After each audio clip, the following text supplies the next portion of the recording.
Doctor কানোরিয়াকে ডাক।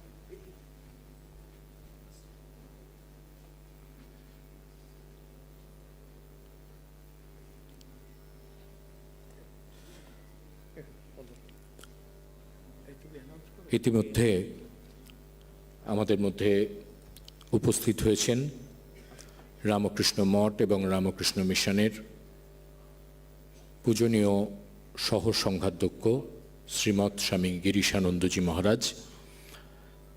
উপস্থিত হয়েছেন Ramakrishna Mission Institute of Culture গোলপার্কের পূজনীয় সম্পাদক মহারাজ স্বামী সুপর্ণানন্দজি। উপস্থিত হয়েছেন অদ্বৈত আশ্রমের পূজনীয় অধ্যক্ষ স্বামী শুদ্ধিদানন্দজি মহারাজ। উপস্থিত রয়েছেন রামকৃষ্ণ আশ্রম কোঝিকোড়ের পূজনীয় অধ্যক্ষ মহারাজ স্বামী নরসিংহানন্দজি। শ্রীমৎ স্বামী রঙ্গনাথানন্দজির প্রতিকৃতিতে তারা পুষ্পার্ঘ্য অর্পণ করলেন। মঞ্চে উপস্থিত হয়েছেন আমাদের সকলের শ্রদ্ধেয় ডক্টর হরিপ্রসাদ কানোরিয়াজি। তিনিও মহারাজের প্রতিকৃতিতে পুষ্পার্ঘ্য অর্পণ করছেন। পুষ্পার্ঘ্য অর্পণ করছেন মাননীয় শ্রী পল্লব মুখার্জি।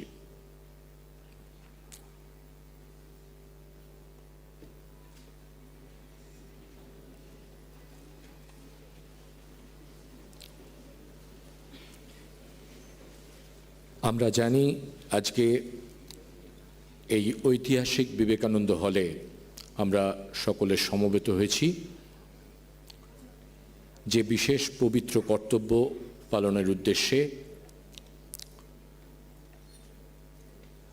রামকৃষ্ণ মঠ এবং রামকৃষ্ণ মিশনের ত্রয়োদশ প্রেসিডেন্ট মহারাজ শ্রীমৎ স্বামী রঙ্গনাথানন্দজির উপরে একটি বিশেষ গ্রন্থ আজকের এই মঞ্চে প্রকাশ হবে এবং সেই উপলক্ষেই আমরা আজকের এই সান্ধ্য অনুষ্ঠানে সমবেত হয়েছি। অনুষ্ঠানের শুরুতে ঠাকুরমা স্বামীজির রাতুল চরণে আমাদের প্রণাম নিবেদন করলাম এবং সেই সঙ্গে সঙ্গে যার উদ্দেশ্যে আজকের এই অনুষ্ঠান শ্রীমৎ স্বামী রঙ্গনাথানন্দজি, তার উদ্দেশ্যেও আমরা আমাদের ভক্তিপূর্ণ শ্রদ্ধাঞ্জলি নিবেদন করলাম। আমরা শুরু করছি। আমাদের উদ্বোধন সঙ্গীত পরিবেশন করছেন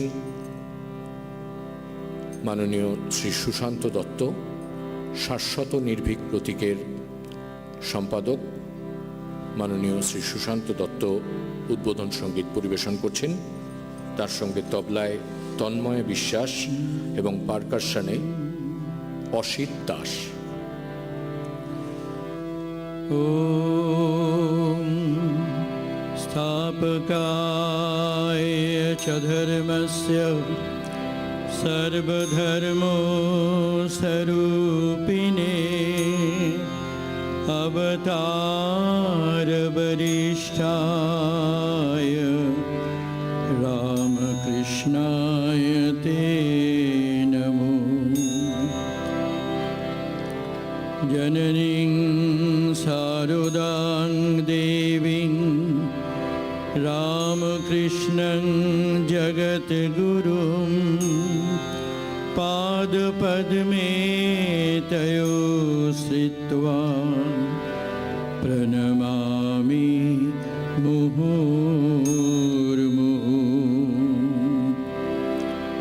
নমস্তে যতিরাজায় विवेकानंद सूरये सच्चित् सुख स्वरूपाय स्वामिने तापहारिणे।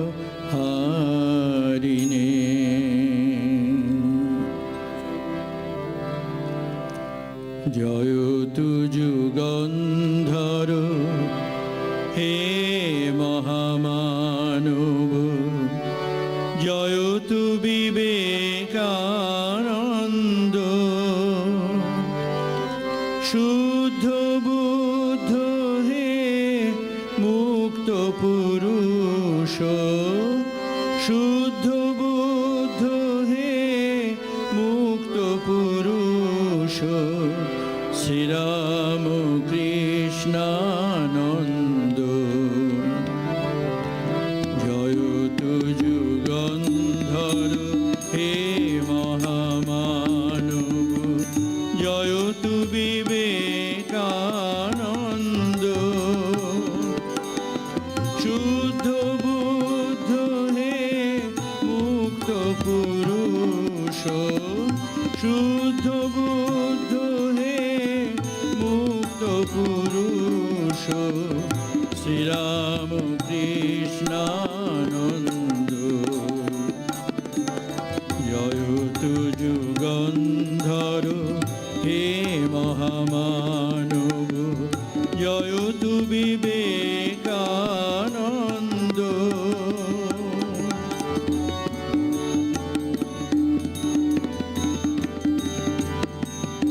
জয় যোগীশ্বর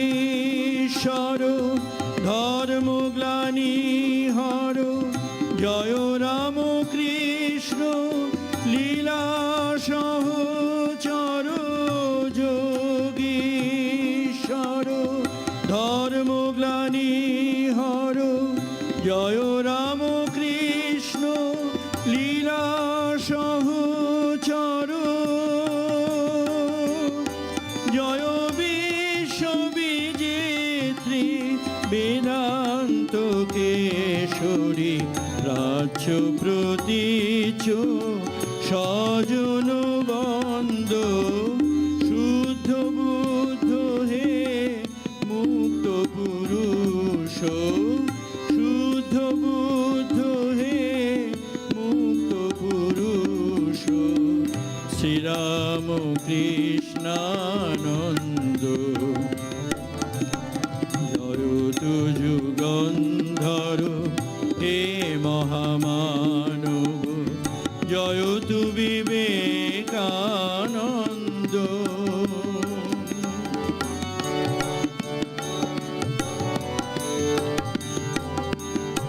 জয় নির্জিত জনসেবা সংঘ স্রষ্টা, প্রবুদ্ধ ভারত স্বপ্ন দ্রষ্টা।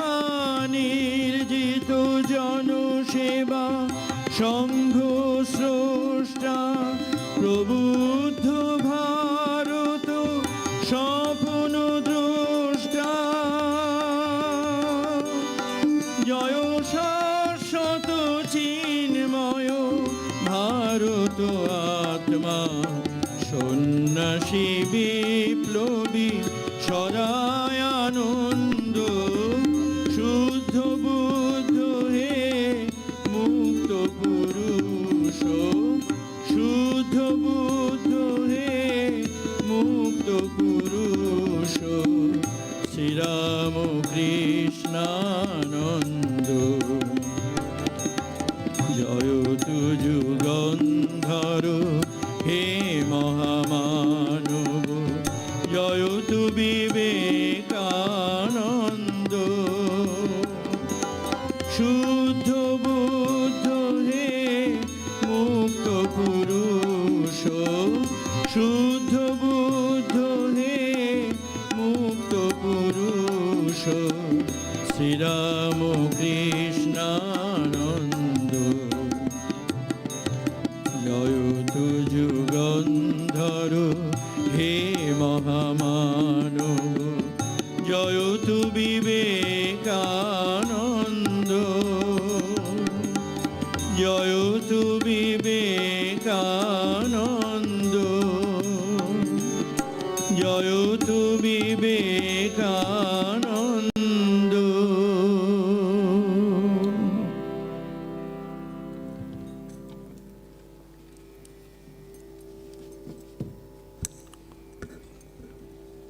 উদ্বোধন সঙ্গীতের মধ্য দিয়ে আজকের অনুষ্ঠানের শুভ সূচনা হলো।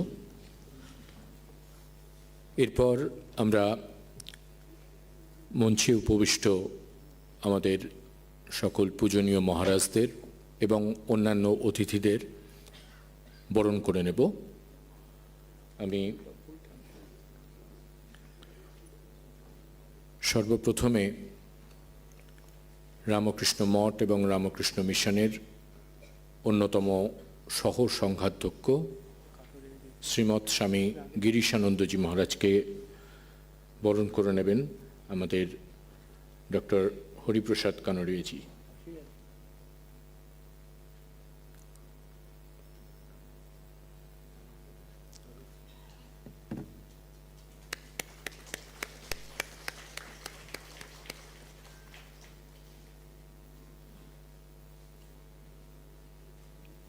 মহারাজের উদ্দেশ্যে পুষ্প প্রদান করে এবং আমাদের সম্মান এবং শ্রদ্ধার উত্তরীয় পরিয়ে বরণ করে নেওয়া হচ্ছে। এরপর স্বামী সুপর্ণানন্দজি মহারাজকে বরণ করে নিচ্ছেন মাননীয় হরিপ্রসাদ কানোরিয়াজি।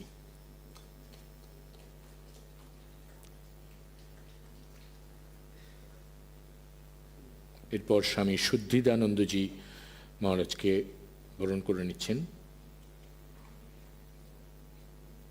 ডক্টর H.P.Kanoria মহারাজ।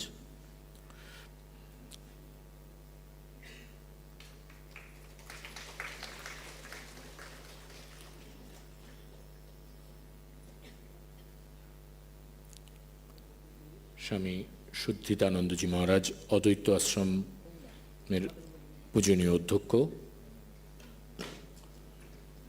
এরপর স্বামী নরসিংহানন্দজি মহারাজ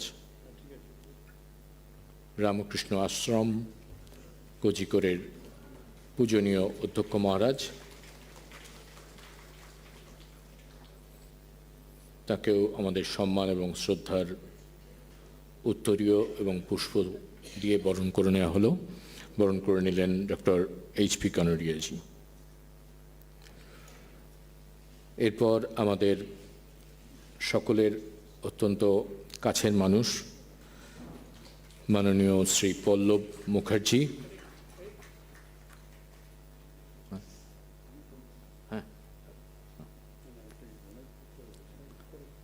বরণ করে নেওয়ার জন্য।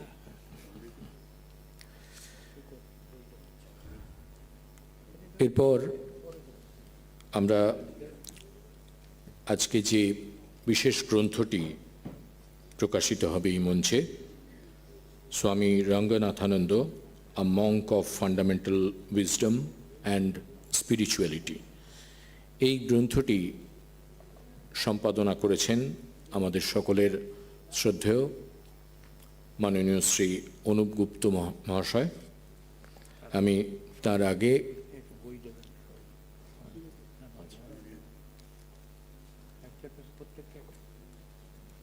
মহারাজদের হাতে একটি করে গ্রন্থ তুলে দেওয়া হচ্ছে। আর আজকের এই যে অনুষ্ঠান, তার যে রূপরেখা এবং এই পুস্তক প্রকাশের না জানি আমি, আজকের যে বিশেষ পুস্তকটি প্রকাশিত হবে সেটা পরে, এটা অন্য পুস্তক। তা যে পুস্তকটি প্রকাশিত হবে সেই উপলক্ষে তার রূপরেখা ব্যক্ত করবেন মাননীয় শ্রী অনুপ গুপ্তা মহাশয়।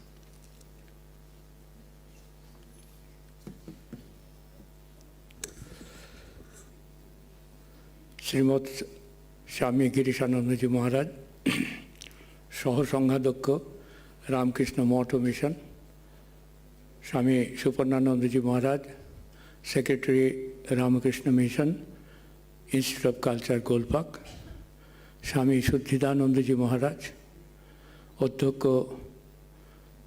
অদ্বৈত আশ্রম, স্বামী নরসিংহানন্দজি মহারাজ, অধ্যক্ষ রামকৃষ্ণ মিশন সেবাশ্রম কোঝিকোড়,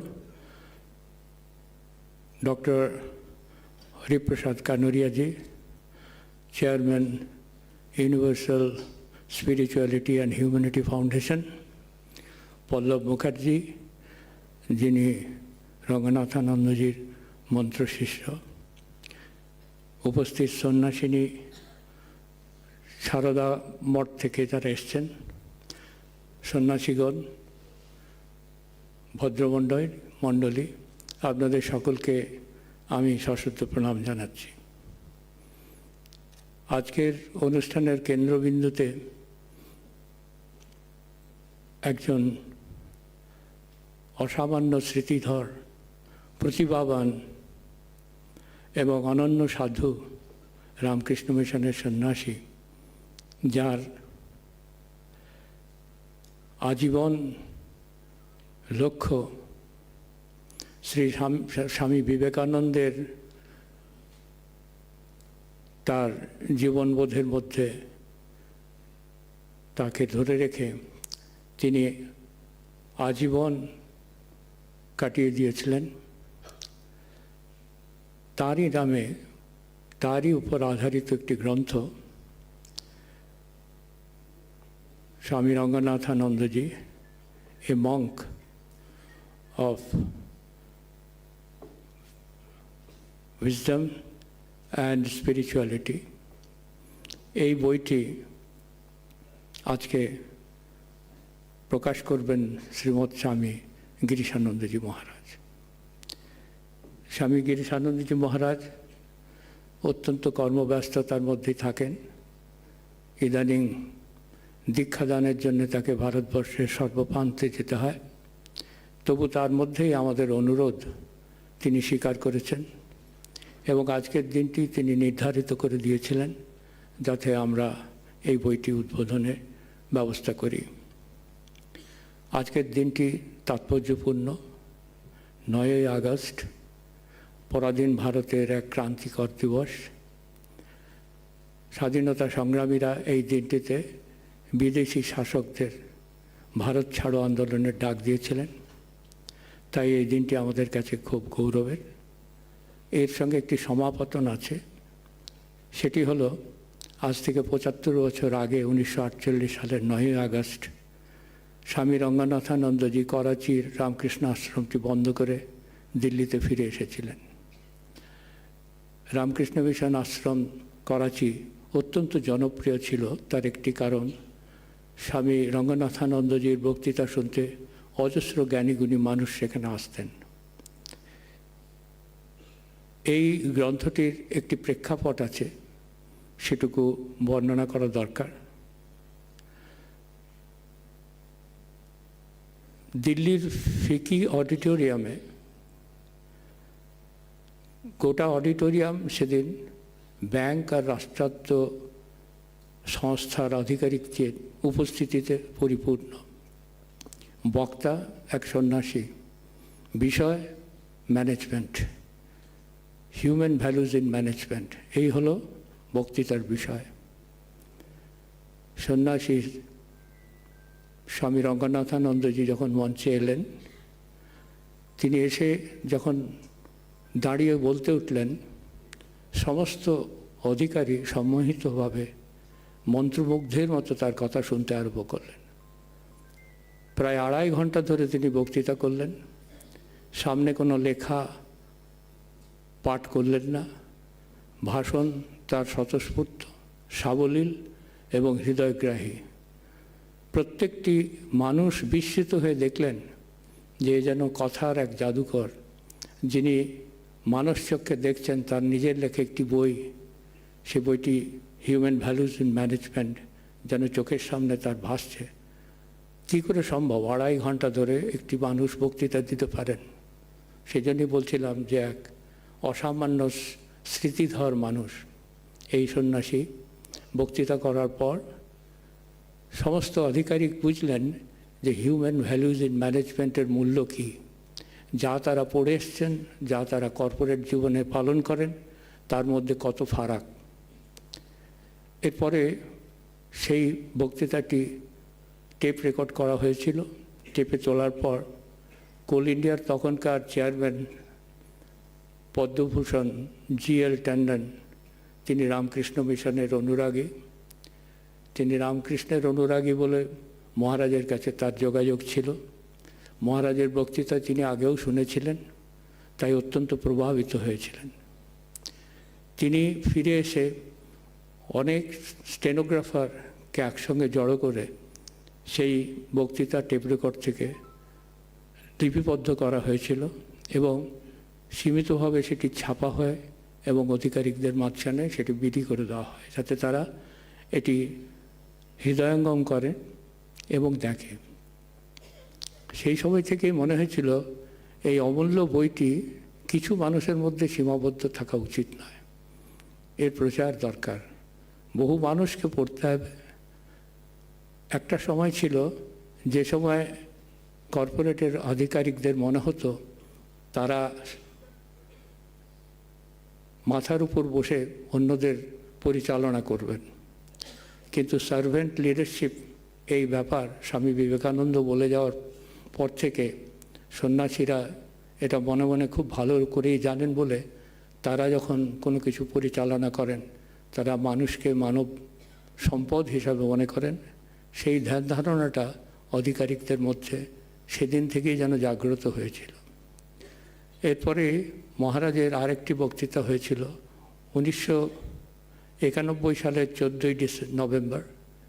সেই দিন তিনি বললেন ওয়ার্কার্স এডুকেশন এ হোলিস্টিক অ্যাপ্রোচ। তার বক্তৃতার মধ্যে ছিল স্বামী বিবেকানন্দের কথা, বারবার তিনি তাতে উদ্ধৃতি দিচ্ছিলেন। সেই উদ্ধৃতিগুলোও যেন তার স্মরণে আছে। তিনি মনে করে কিছু পড়ে বলার দরকার হয় না, তিনি যেন বলে যাচ্ছেন কোনো একটা বই দেখে। তিনি বললেন যে একটা সময় ছিল যখন ইউরোপে শিল্পের জোয়ার আসে, রাশিয়া আমেরিকা সব জায়গাতে মানুষের একটা সংজ্ঞা তারা তৈরি করেছিল। রাশিয়া মনে করত যে man is a political animal, America মনে করত man is tool making machine, European কান্ট্রিজদের মনে হয়েছিল man is a economical animal. Swami Vivekananda সেটাকে পাল্টে দিয়ে বলেছিলেন তারা অমৃতস্য পুত্রা। তাই প্রথমে যারা মজদুর বলে ডাকা হতো তারা হলেন ওয়ার্কার, তারপরে সময়ের ব্যবধানে হলেন এমপ্লয়ি, তারপরে তারা হলেন মানব সম্পদ, হিউম্যান রিসোর্স। মহারাজ যখন এটি বললেন তার বক্তৃতা শুনে মানুষের এই চিন্তাটা আবার মনের মধ্যে ফিরে এলো। স্বামীজি কতকাল আগে ভেবে গেছেন মানুষের মধ্যে ডিভিনিটি, মানুষের মধ্যে ঈশ্বরের অবস্থান। সেটিও টেপ রেকর্ড করা ছিল এবং সেটিও ছাপা হয়েছিল। এরপরে হায়দ্রাবাদে তিনি বললেন শ্রী রামকৃষ্ণ ইজ গুরু, সেটিও অত্যন্ত প্রাসঙ্গিক, তাও ধরা হয়েছে এবং সেটিও আমরা সংগ্রহ করেছি। এরকম 11টি লেখা তার বক্তৃতা, আমরা সেগুলিকে লিপিবদ্ধ করে চেষ্টা করেছি এই গ্রন্থের মধ্যে দেওয়ার জন্য। এছাড়াও এখানে মঞ্চে যেসব মহারাজরা বসে আছেন প্রত্যেকেই এই গ্রন্থে তাদের প্রবন্ধ লিখেছেন। স্বামী সুপর্ণানন্দজি একটি প্রবন্ধ সুন্দর লিখেছেন, তার সঙ্গে তাকে কৃতজ্ঞতা জানাতে হবে এই জন্যে তিনি বইটির নামকরণ করেছেন। স্বামী রঙ্গনাথানন্দজি এই বইটির যে নামকরণ সেটি স্বামী সুপর্ণানন্দজি দিয়েছেন। এরপরে স্বামী শুদ্ধিদানন্দজি অত্যন্ত ব্যস্ত ছিলেন মায়াবতীতে। তাকে ফোনে যোগাযোগ করার পর তিনি অত ব্যস্ততার মধ্যেও রাজি হয়ে একটি প্রবন্ধ এই বইয়ের জন্য দিয়েছেন এবং এটিও খুব মূল্যবান প্রবন্ধ। আমরা প্রভানন্দজি মহারাজ তার একটি লেখা এই বইয়ের মধ্যে লিপিবদ্ধ করেছি। সেটি অবশ্য স্বামী শুদ্ধিদানন্দজি মহারাজের অনুমতিক্রমে এবং সৌজন্যে। আমরা শ্রী সারদা মঠের মাতাজি, জেনারেল সেক্রেটারি অমলপ্রাণা মাতাজি অসুস্থ থাকলেও অনুরোধ করার পর পূর্বাজিকা অতন্দ্র প্রাণা মাতাজি অনেক চেষ্টা করলেন এবং তার ফলস্বরূপ আমরা অমলপ্রাণা মাতাজির একটি ভালো প্রবন্ধ এই বইয়ের মধ্যে দিতে পেরেছি। পূর্বাজিকা অতন্দ্র প্রাণাও এই বইয়ের জন্যে তার সুচিন্তিত একটি প্রবন্ধ দিয়েছেন। প্রব্রাজিকা সর্বলোকান প্রাণা মাতাজিরও একটি প্রবন্ধ এতে রয়েছে।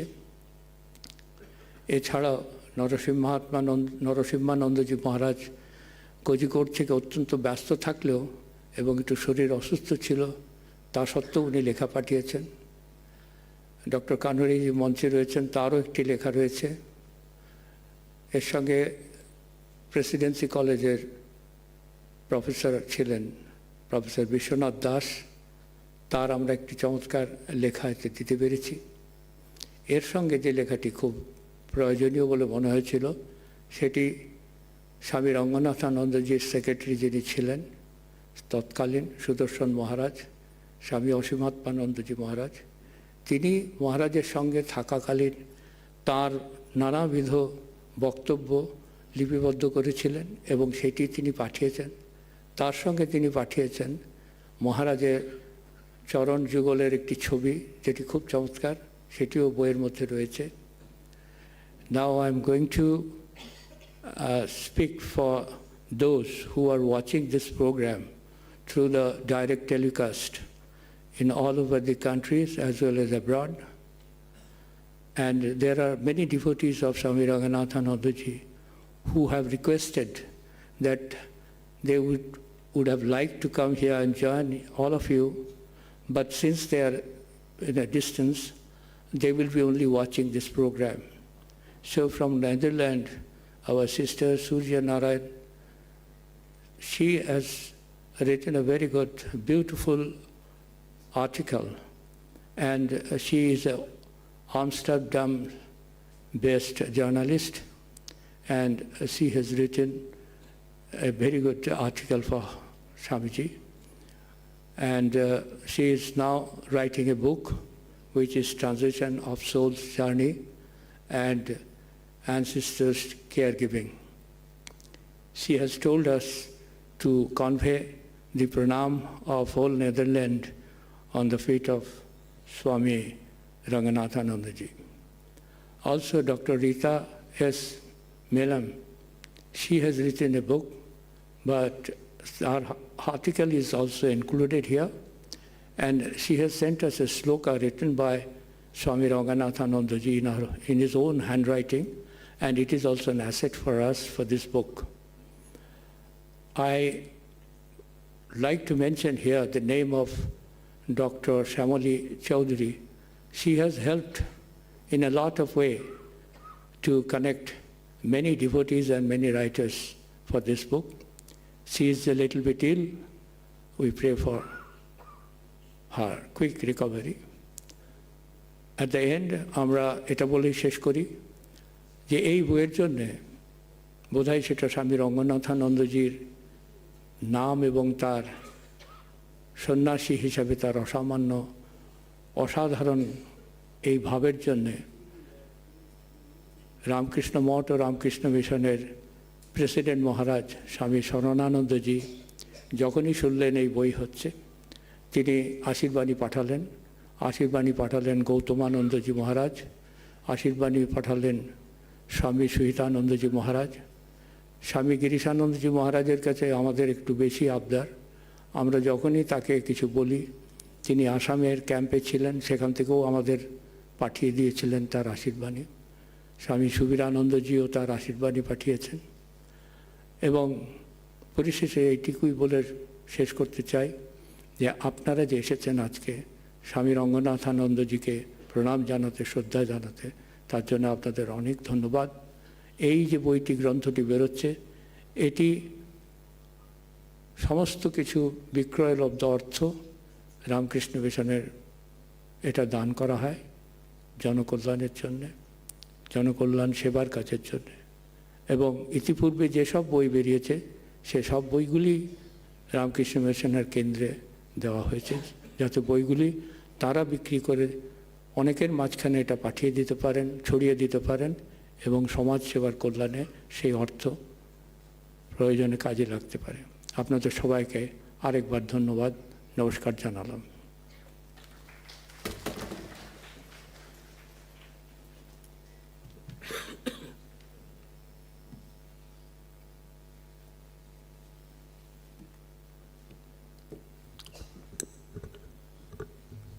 এতক্ষণ খুব সুন্দরভাবে আমাদের কাছে উপস্থাপন করলেন মাননীয় শ্রী অনুপ গুপ্তা মহাশয়। আজকের যেই বিশেষ গ্রন্থটি শ্রীমৎ স্বামী রঙ্গনাথানন্দজির স্মরণে প্রকাশিত করা হচ্ছে, তার পশ্চাৎপট এবং রূপরেখা আমরা শুনলাম মাননীয় শ্রী অনুপ গুপ্তা মহাশয়ের কাছ থেকে। এখন আমি আজকের অনুষ্ঠানে ওয়েলকাম অ্যাড্রেস দেওয়ার জন্য অনুরোধ করব আমাদের সকলের শ্রদ্ধেয় ডক্টর হরিপ্রসাদ কানোরিয়াজি মহাশয়, chairman Universal Spirituality and Humanity Foundation, doctor H.P.Kanoria।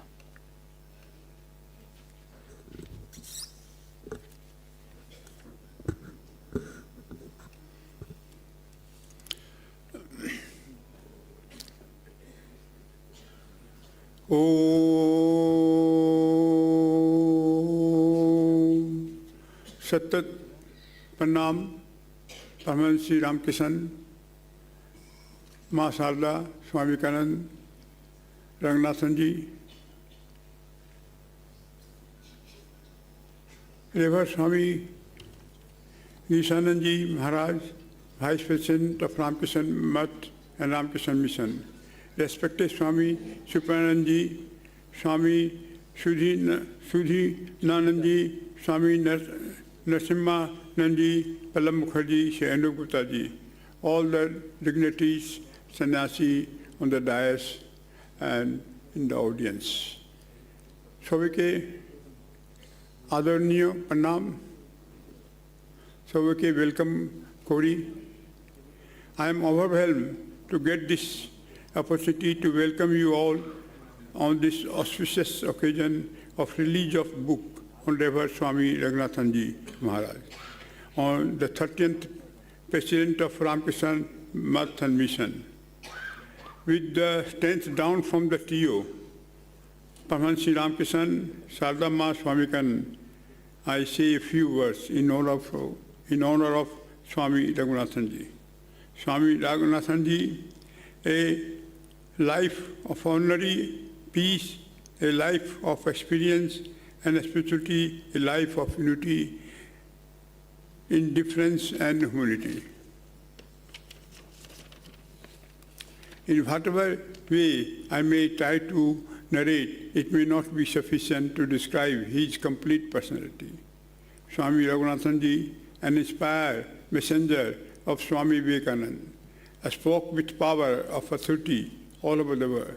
The internal message of the Upanishad and the stirring words of Swami Vivekananda found an able medium of expression through him.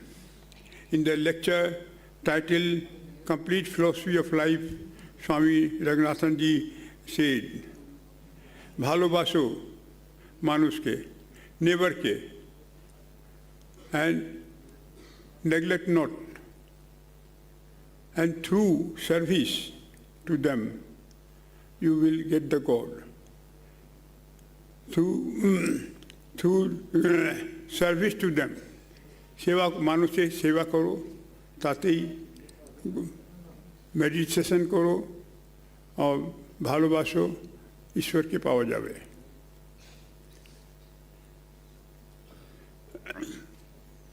You never reach front of you, you neglect him, and where are you going to find such God? God is in your heart, God is in the heart of the other person also. Find him through meditation, through seva. Let these two go together. This is the Gita teaching also, Lord Krishna has said. Swami Ranganathanandaji's understanding of Vedanta philosophy, which is full of the spirit of freedom, equality of dignity of the human personality, equality of man and woman, made him an outstanding sannyasi who could present his teaching in a modern and accessible manner. His tremendous ability to bridge the gap between Western and Eastern spirituality was accepted around the globe. Revered Swami Ranganathanandaji was one of the most respected and loved eminent scholar and intellectual of our country. Millions have benefited by his soul-starting lecture on the Gita, the Upanishad, the Vedanta, and other subjects related to spiritual growth and human development. Swami Ranganathanandaji, his uplifting speeches were heard by people of all walks of life with reverence and admiration. A trustee and senior monk of Ramakrishna order, the member of governing body of Ramakrishna Mission, Revered Maharaj, toured extensively in India and abroad to address august audience of the world on cultural and spiritual topics. His lecture made the listener spellbound, as Swami Ranganathanandaji had remarkably combination on the practical application for spiritual knowledge in daily life. Maharaj was a strong advocate for interfaith dialogue and harmony. His life is an example of ideals of spirituality and selfless service. Swami Ranganathanandaji stays on service as a way of life and Vedanta as a science of religion. His motto was God, world patience, and man, world love. His personality was marked by simplicity, profound love for humanity, and attitude of equality to all.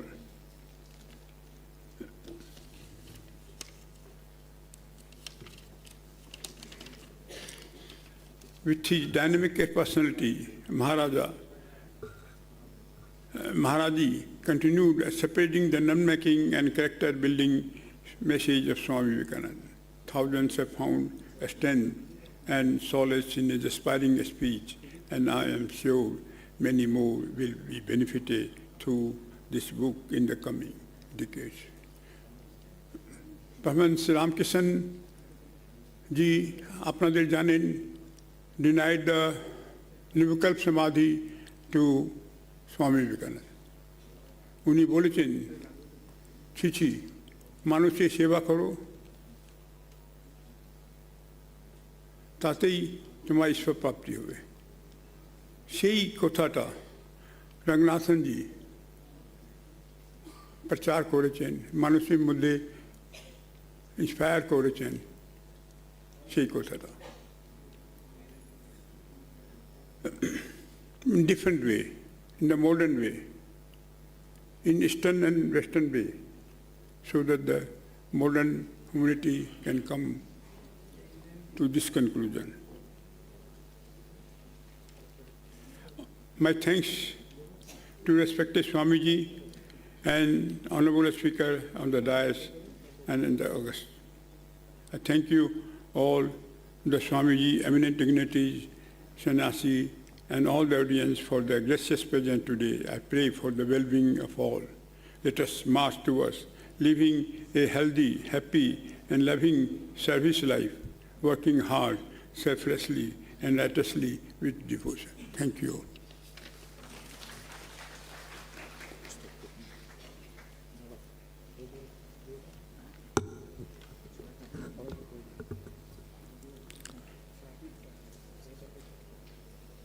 এতক্ষণ welcome address দিলেন doctor Hariprasad কানোরিয়াজি। এরপর আজকে যে বিশেষ পবিত্র উদ্দেশ্যে আমরা এখানে সমবেত হয়েছি, সেই বিশেষ গ্রন্থ প্রকাশের অনুষ্ঠান।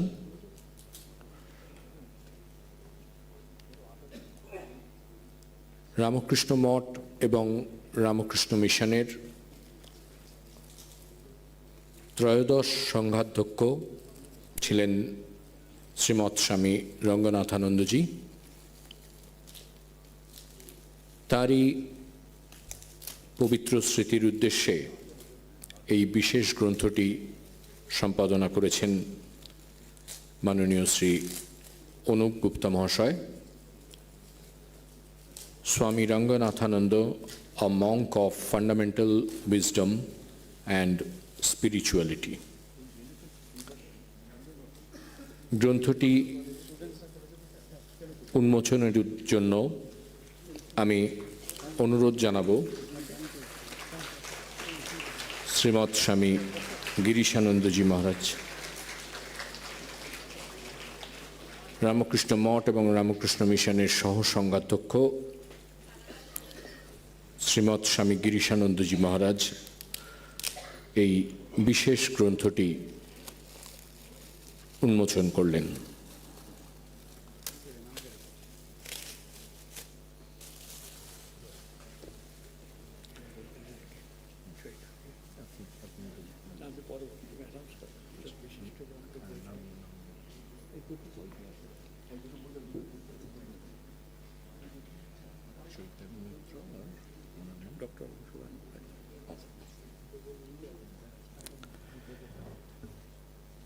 আমাদের মধ্যে মঞ্চে উপস্থিত হয়েছেন আরও দুই বিশিষ্ট ব্যক্তিত্ব, বিশিষ্ট চিকিৎসক ডক্টর অংশুমান মুখোপাধ্যায় এবং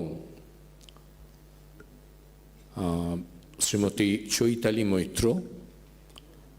আমি ওনাদেরকে আমাদের আজকের এই অনুষ্ঠানে বিশেষভাবে আসার জন্য কৃতজ্ঞতা জ্ঞাপন করছি। আমি মাননীয় অনুপ গুপ্তা মহাশয়কে অনুরোধ করব যে তাদের সম্পর্কে বিশেষভাবে আজকের অনুষ্ঠানে উল্লেখ করার জন্য। ডক্টর অংশুমান মুখার্জি এবং অধ্যাপক চৈতালি মৈত্র দুজনকেই এই গ্রন্থ দুটি উপহার দেবেন শ্রীমৎ স্বামী গিরিশানন্দজি মহারাজ। চৈতালি মৈত্র ইংরেজিতে অধ্যাপনা করেন। ইতিপূর্বে ডক্টর সুব্রত মৈত্র, বিখ্যাত চিকিৎসক, তিনি 2005 সালে স্বামী রঙ্গনাথানন্দজি মহারাজের শতবর্ষ উপলক্ষে তাদের কমিটিতে থেকে ঠিক হয় একটি বই বার করবেন এবং সেই বইটি 700 পাতার বই। দেশের জননায়ক থেকে আরম্ভ করে সমস্ত বিদ্বজ্জনের লেখা সেখানে আছে। সেই বইটির নাম the monk without frontiers, reminiscence of Swami Ranganathananda. এই বইটি ডক্টর সুব্রত মৈত্র তখন একটা নেতৃত্ব দিয়েছিলেন এবং বহু রঙ্গনাথানন্দজি মহারাজের যারা শিষ্য, যারা ডিভোটিস, তারা এই ব্যাপারে কাজ করে বইটি বার করেছিলেন। আজ চৈতালি মৈত্রের হাতে এই দ্বিতীয় যে বইটি আমরা বার করলাম রঙ্গনাথানন্দজির উপর, আমরা দিয়ে বইটি তার হাতে তুলে দিতে পেরে আমরা কৃতার্থ হব। ডক্টর অংশুমান মুখার্জি অত্যন্ত কৃতি ছাত্র। স্কুল জীবন, কলেজ জীবন, মেডিকেল কলেজ, তার সর্বত্রই কৃতিত্ব ছিল। তার পিতা স্বর্গীয় মণিময় মুখার্জি প্রশান্ত মহালনবিশের সহযোগী ছিলেন এবং আইএসআইয়ের তার অবদান প্রচুর। এই ডক্টর অংশুমান মুখার্জি, তারা দুই বন্ধু, একজন অভিজিৎ বিনায়ক বন্দ্যোপাধ্যায় এবং অংশুমান মুখোপাধ্যায়, ডক্টর অংশুমান মুখার্জি একজন প্রথম, একজন দ্বিতীয় সবসময় হয়েছেন এবং স্কুল জীবনের শেষে তারা প্রথম এবং দ্বিতীয় স্থান অধিকার করেছিলেন। অভিজিৎ বিনায়ক পরবর্তীকালে ধীরে ধীরে চলে গেছেন। তিনি ইকোনমিক্সের জগতে এখন দিকপাল, নোবেল প্রাইজ পেয়েছেন। ডক্টর অংশুমান মুখার্জিও সারা বিশ্ব ঘুরেছেন, ছাত্রদের সঙ্গে যুক্ত থেকেছেন, কিন্তু তিনি ফিরে এসেছেন তার বাবা মায়ের কাছে। তিনি ঠিক করেছিলেন সেবার কাজে নিযুক্ত করবেন। তিনি নিজেকে দেশের বাইরে রাখেননি, দেশের মধ্যেই তার কর্মকাণ্ড। তিনি রামকৃষ্ণ সেবা প্রতিষ্ঠানের সঙ্গে কাজে যুক্ত নীরবে সব কাজ করেন, মঞ্চে আসতে দ্বিধাবোধ করছিলেন। আমি অনুরোধ করব চৈতালি মৈত্র মহোদয়াকে গিরিশানন্দজি মহারাজের কাছ থেকে তার আজকের দিনের যে বইটি বেরিয়েছে রঙ্গনাথানন্দজির, সেটি গ্রহণ করে আমাদের কৃতজ্ঞ থাকার সুযোগ দেবেন এবং তারপরে ডক্টর অংশুমান মুখার্জিকে বইটি তুলে দেবেন।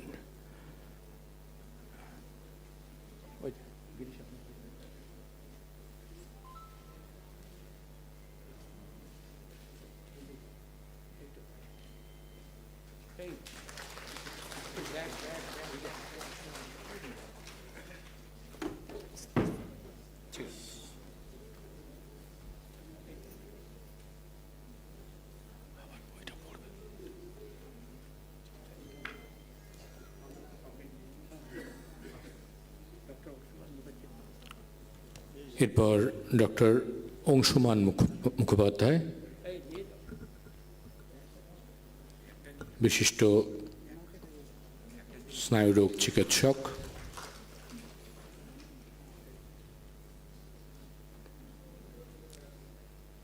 তার হাতেও আজকের এই বিশেষ গ্রন্থটি তুলে দিলেন শ্রীমৎ স্বামী গিরিশানন্দজি মহারাজ।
গ্রন্থ প্রকাশ অনুষ্ঠানের পর আমরা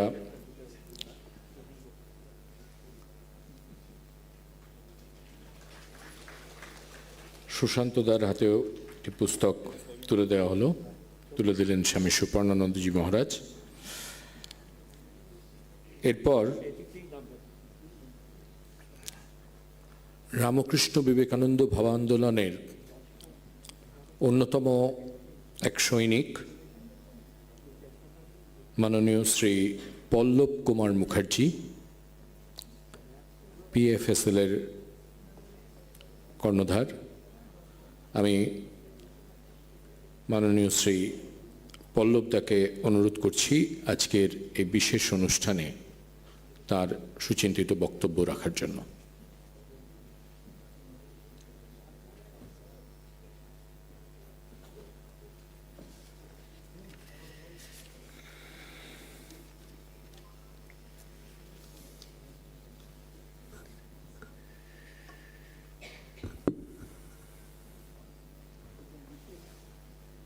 স্বামীজি, স্বামীজি, স্বামীজি।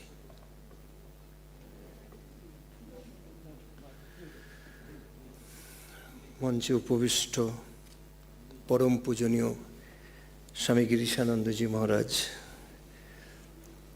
স্বামী সুপর্ণানন্দজি মহারাজ, স্বামী শুদ্ধাদিদানন্দজি মহারাজ, স্বামী নরসিংহানন্দজি মহারাজ, আপনাদের চরণে জানাই আমার সশ্রদ্ধ প্রণাম। আমার ভক্তিশ্রুত প্রণাম জানাই শ্রী H.P.Kanoria জিকে, আমার অত্যন্ত প্রাণের মানুষ অগ্রজ দাদা অনুপদাকে,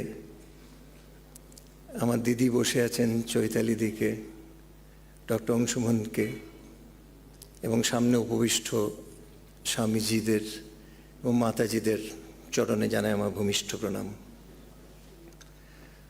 প্রণাম জানাই যার ডাকে আমরা সবাই আজকে এখানে উপবিষ্ট হয়েছি, এসেছি। আমার গুরুদেব, আমাদের সকলের প্রাণের মানুষ স্বামী রঙ্গনাথানন্দজির ডাকে।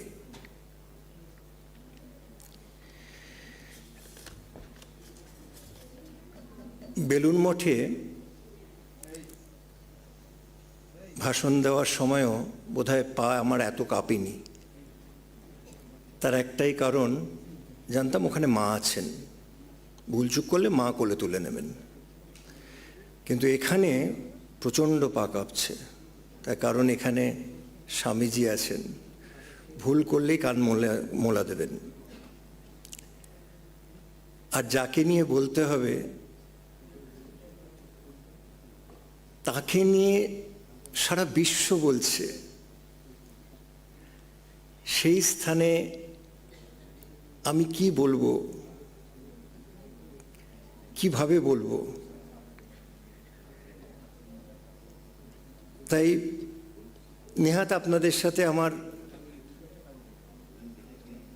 গুরুদেবের সাথে কাটানো 7 বছরের কিছু ঘটনা গল্পের আকারে, স্মৃতির আকারে, অনুভবের আকারে আদান প্রদান করে নেব।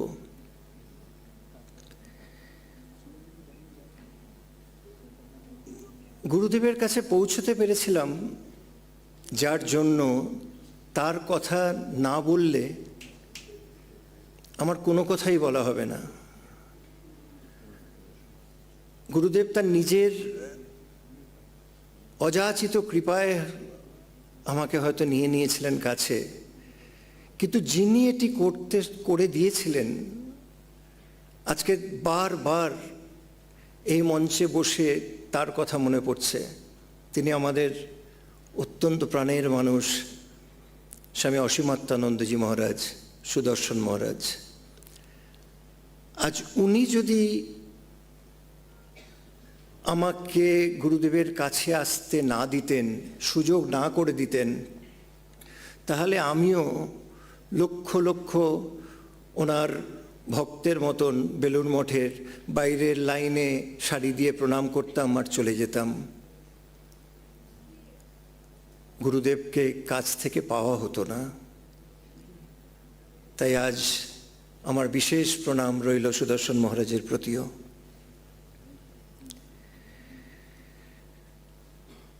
আমার 1998-এ যখন গুরুদেব প্রেসিডেন্ট হলেন, till he went into the Ramakrishna lok in 2005, আমার কাজ হয়েছিল মহারাজের আদেশে, সুদর্শন মহারাজের আদেশে, যে বিদেশ থেকে যত লোক আসবে ফ্লাইটে করে তাদেরকে এয়ারপোর্টে রিসিভ করা, আবার তারা 2 দিন পরে যখন চলে যাবে বেলুড় মঠ থেকে তাদের বেলুড় মঠে পৌঁছে দেওয়া, এবং তার 2-3 দিন পরে তারা যখন চলে যাবেন বেলুড় মঠ থেকে এসে বিদেশে এই এয়ারপোর্টে পৌঁছে দেওয়া। আমি কর্মসূত্রে ইন্টারন্যাশনাল লজিস্টিক্সের বিজনেস করি, যার জন্য বহুবার আমাকে বিদেশ যেতে হয় নিতান্ত কর্মসূত্রে। আর আমার একটা ধারণা হয়েছিল, ইন্টারন্যাশনাল লজিস্টিক্স করি, মোটামুটি বিশ্ব সম্পর্কে বোধহয় আইডিয়া আছে। বিশ্বাস করুন, দর্পচূর্ণ হয়েছিল। যখন বহুবার গুরুদেবের শিষ্যদের আনতে গিয়ে যে কান্ট্রি থেকে তারা আসছেন, যে দেশ থেকে তারা আসছেন, সেই দেশের নামই আমি জানতাম না,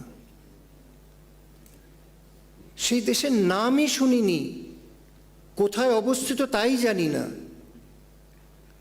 আর 98, 99 তখন অত কম্পিউটারের যুগও ছিল না, সবে কম্পিউটার এসছে, অত ইন্টারনেটের যুগ ছিল না। তাই যখন তারা এসে বলতেন I am coming from this country, I use to ask that Maharaj had gone to your country. Yeah, of course, he did. And that's the reason why I'm here. অবাক হয়ে যেতাম, মহারাজ এইসব দেশেও গেছেন যার নামই শুনিনি।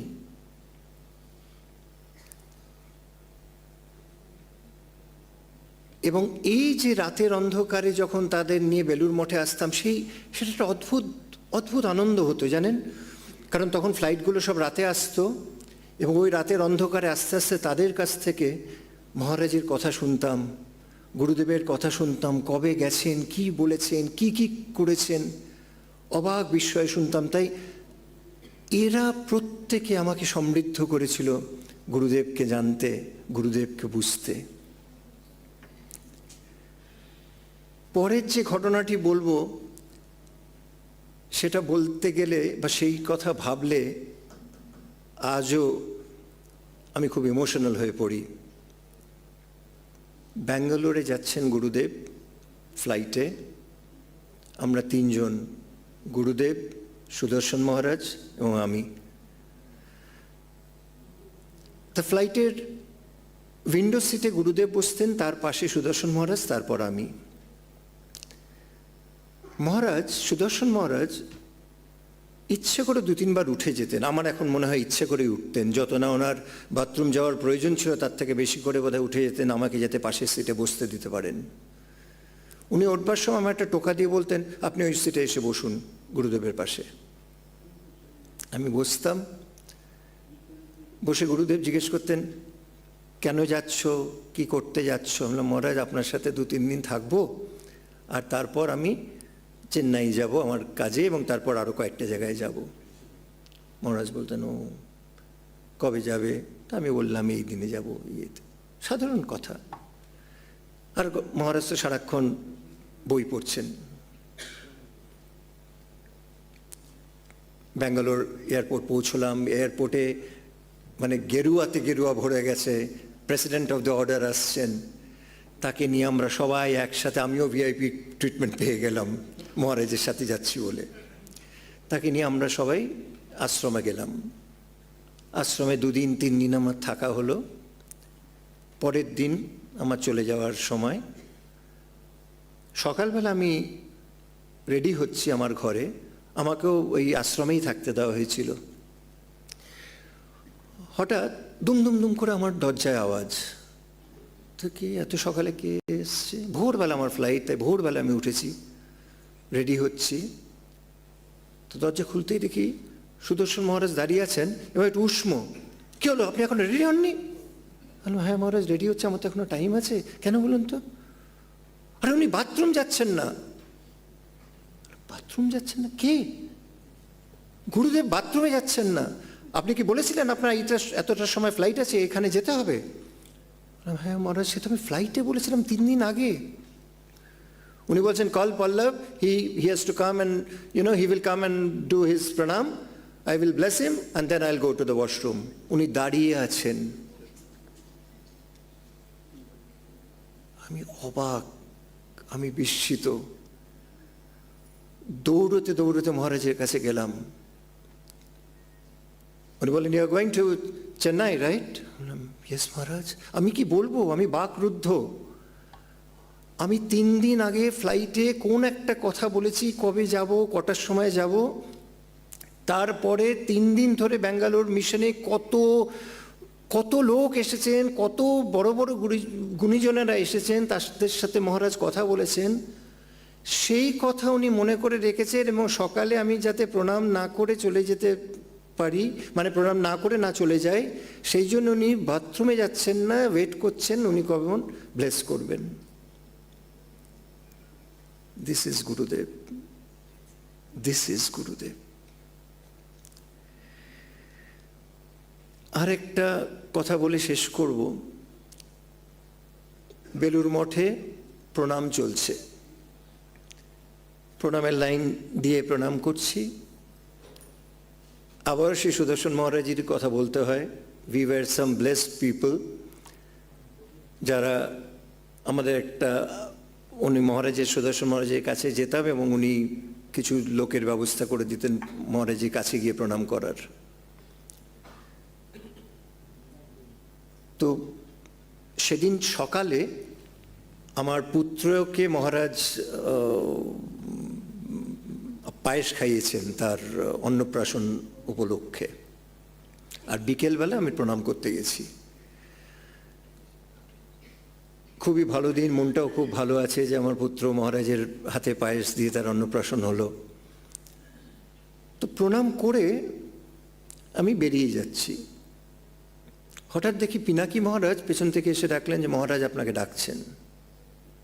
তো আমি ফেরত গেলাম, হ্যাঁ মহারাজ, ইয়েস মহারাজ। উনি কিচ্ছু বললেন না জানেন, উনি শুধু এরমভাবে হাতটাকে নাড়ালেন 3 বার। আমি একটু দ্বিধাগ্রস্ত, ভাবছি মহারাজ কি বলতে চাইছেন।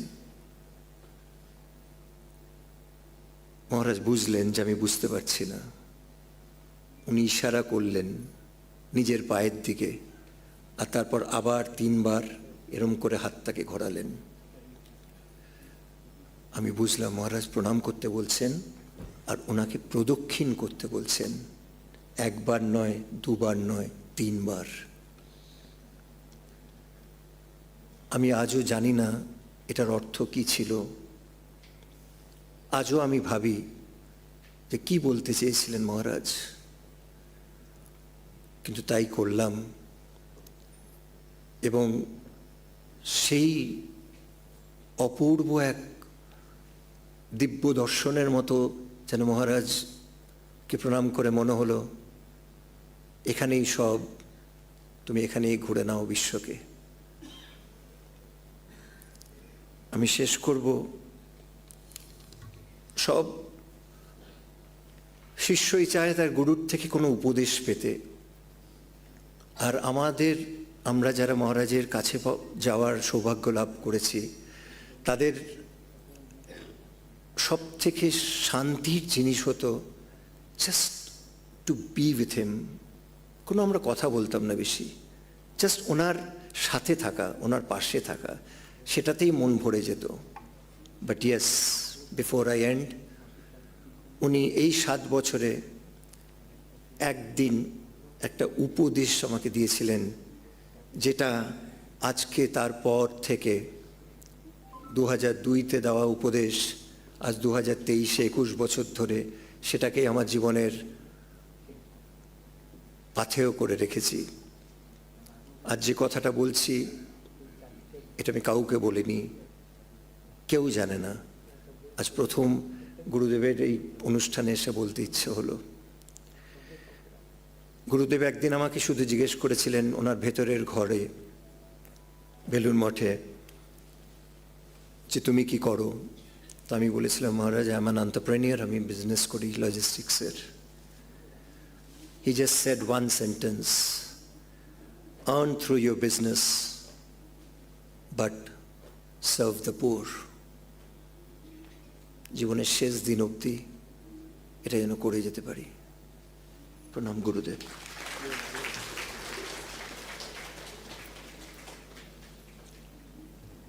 পল্লবকে ধন্যবাদ। পল্লব একজন এন্টারপ্রেনার, কথাটা বললো বটে, কিন্তু পল্লব অনেক ছোট বয়স থেকেই তার একটা অদ্ভুত সেবার চিন্তাধারা রয়েছে। শীতের রাতে কম্বল নিয়ে গাড়িতে করে পল্লবকে দেখা যাবে রাস্তার পথচারীদের কম্বল বিতরণ করতে। সুন্দরবনে 2টি গ্রামকে সে গ্রহণ করেছে, সেখানে আলোর ব্যবস্থা করেছে, জেনারেটর সেট লাগিয়েছে, সেলাই মেশিন দিয়েছে, স্কুল করেছে। রঙ্গনাথানন্দজি ওকে যে কথা বলে গেছিল সেই কাজও করে যাচ্ছে। ধন্যবাদ পল্লব। আমি সুপর্ণানন্দজিকে অনুরোধ করব, আমাদের সঞ্চালক সুদীপ দত্ত, যিনি সম্পাদক স্বামী বিবেকানন্দ স্টাডি সার্কেল পাঠচক্র, তাকে এই আজকের গ্রন্থটি দিতে এবং তিনি যেন গ্রহণ করেন। সুদীপ।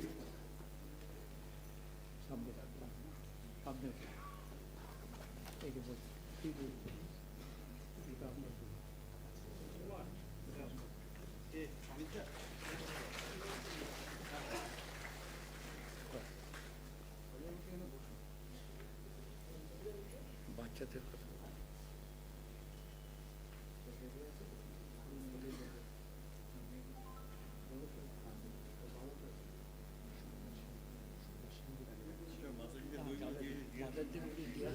মহারাজকে এখানে দিয়ে যাবো।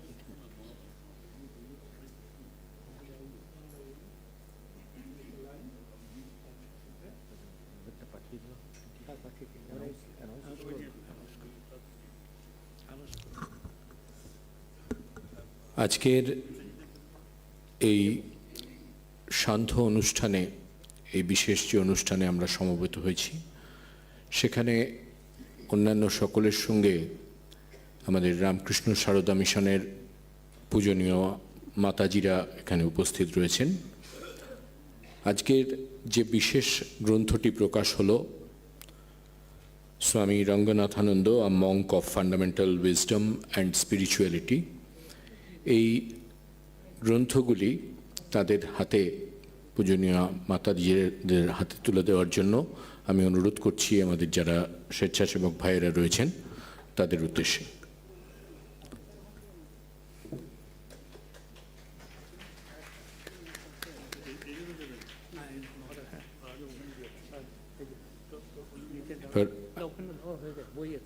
আপনি এখানে মহারাজ, ঠিক আছে। এবং সেই সঙ্গে সঙ্গে এখানে Ramakrishna Mission Institute of Culture গোল পার্কের পূজনীয় সন্ন্যাসী মহারাজেরা রয়েছেন, তাদের হাতেও আজকের এই বিশেষ গ্রন্থ এবং অন্যান্য সামগ্রী তুলে দেওয়া হচ্ছে।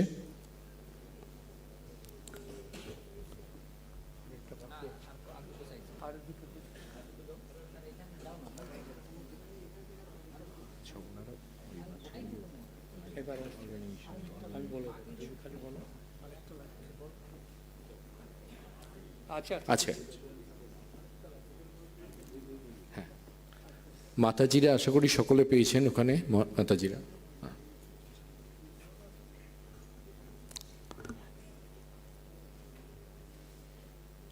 এরপর আমাদের মধ্যে কয়েকটি ছোট্ট বাচ্চা ছেলে মেয়ে তারা উপস্থিত হয়েছে।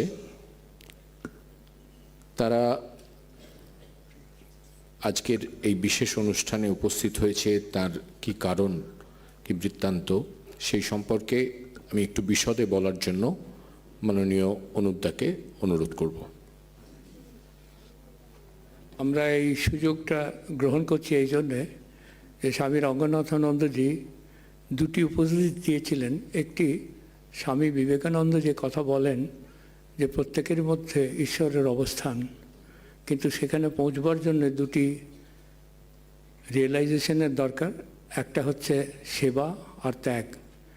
এই কথা চিন্তা করার পর স্বামীজির সার্ধশতবর্ষ সময়ে 2012-তে একটি সিদ্ধান্ত নেওয়া হয়। সেই সিদ্ধান্তটি হচ্ছে আমাদের বহু মেধাবী ছাত্র ছাত্রী যারা আর্থিক সচ্ছলতার অভাবে পড়াশুনো করতে পারে না, আমাদের মধ্যে থেকে কিছু ছাত্রছাত্রীকে আজ আমরা এখানে ডেকেছি। এরকম প্রতি মাসেই 150 জন করে এই স্কলারশিপটা পায়, স্বামী বিবেকানন্দ স্কলারশিপ। সেই স্কলারশিপের উদ্যোক্তা হচ্ছেন ডক্টর H.P.Kanoria, এবং আমরা তার পরবর্তীকালে সারা ভারতবর্ষের সমস্ত প্রদেশে রামকৃষ্ণ মিশনের মাধ্যমে 5 জন করে মেধাবী ছাত্র এবং আর্থিক সচ্ছলতা যাদের অভাব, স্বামী রঙ্গনাথানন্দজির কথা এবং স্বামী বিবেকানন্দজির উপদেশ মাথায় রেখে এই কাজ করে যাওয়া হচ্ছে। এর মধ্যে আমরা আজকে কয়েকজন ছাত্রছাত্রী আসবেন, আপনাদের ভালো লাগবে এই ভেবে যে তার মধ্যে কেউ পিএইচডি ডক্টরেট করছে আইআইটিতে, অতি দুস্থ পরিবারের প্রান্তিক ছেলেমেয়েরা, কেউ ইঞ্জিনিয়ার হয়েছে, কেউ ডাক্তার হয়েছে, এবং কেউ যারা স্বাচ্ছন্দ্য নয় আর্থিকভাবে এবং শারীরিকভাবে অন্যভাবে সক্ষম, সেই সব ছেলেমেয়েরাও ভালোভাবে পড়াশুনো করছে। তাদের এই পড়াশোনার পেছনে রয়েছে একটি সামান্য স্কলারশিপ। এরপরে কেদারনাথ এবং ভাগীরথী দেবী এই নামে ডক্টর কানোরিয়াজি একটি স্কলারশিপ স্কিম আমাদের বলেন, সেটি আমরা আরও বাচ্চাদের মধ্যে ছড়িয়ে দেওয়ার মনস্থ করেছি এবং তা দেওয়া হচ্ছে। আমি আপনাদের কাছে এবার মহারাজ গিরিশানন্দজির হাত দিয়ে তাদের এই মাসের স্কলারশিপের কয়েকজন প্রতিনিধি হিসাবে তাদের উপস্থিত করছি। আপনারা তাদের করতালি দিয়ে নিশ্চয়ই উৎসাহ দেবেন, এটাই আমাদের আপনাদের কাছে প্রার্থনা। এসব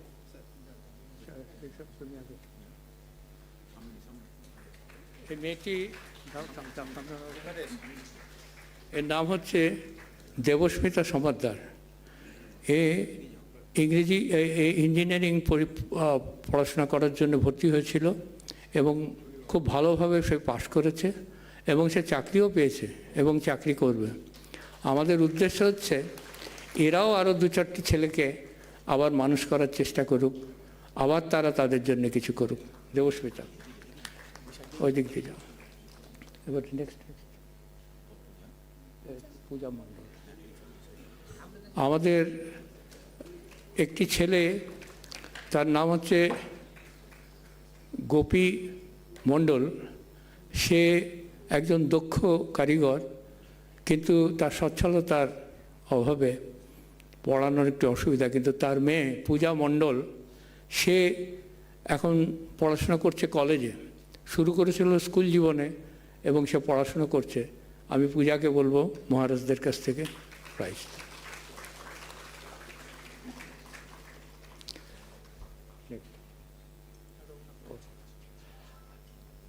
আমাদের একটি উদীয়মান ইঞ্জিনিয়ার হতে চলেছে রনক ভৌমিক। এ এখন ইঞ্জিনিয়ারিং পড়ছে, সদ্য এবার চাকরিও পাবে। তার স্কলারশিপ পাওয়ার প্রয়োজন। আমার মনে হয় আপনারা সবাই তাকে আশীর্বাদ করুন, যাতে সেও আরও অনেক ছেলে মেয়েকে সুযোগ করে দিতে পারে, তাতে যারা পড়াশুনো করতে পারে। রনক,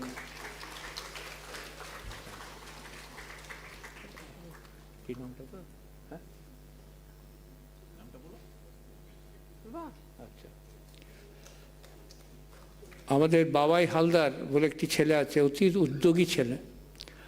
সে কখনো রিক্সা চালাতে হয় তাকে, কখনো বাগানের কাজ করতে হয়, গাড়ি মুছতে হয়। তার কিন্তু প্রচণ্ড ইচ্ছা যে তার ছেলে, সে একটু অন্যভাবে অসক্ষম, সে পড়াশোনা করুক। সে পড়াশোনা করছে এবং এগিয়ে যাচ্ছে। আপনাদের উৎসাহে সে আরও পড়াশোনা করবে।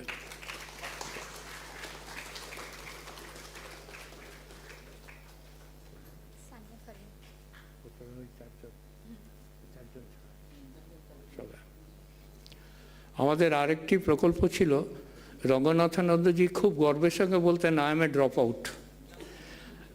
এবং আমেরিকায় যখন বক্তৃতা করছিলেন তখন তিনি ছাত্রদের বললেন যে you must be drop in like me. আমি ড্রপ আউট হলেও আমি কিন্তু পড়াশোনা ছাড়িনি। আমাদের বিভিন্ন এলাকায়, পাকসার কাছে বস্তি এলাকার থেকে বাচ্চা মেয়েগুলো রাস্তায় খেলতো এবং তাদের পড়াশোনার কোনো সুযোগ ছিল না।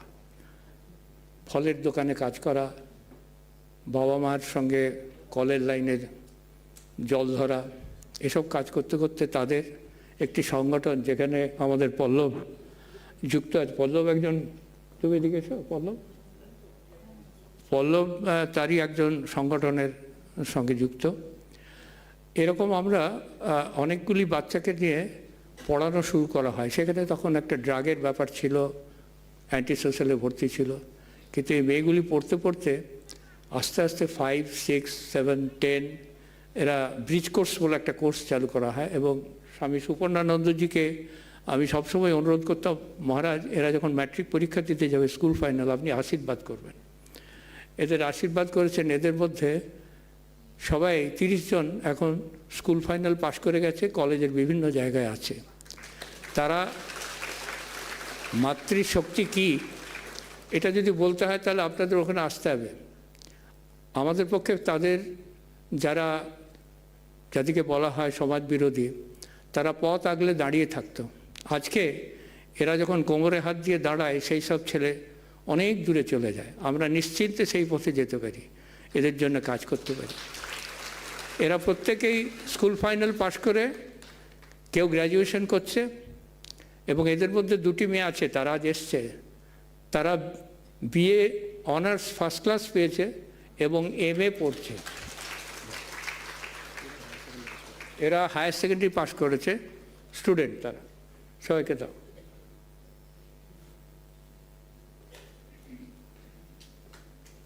এই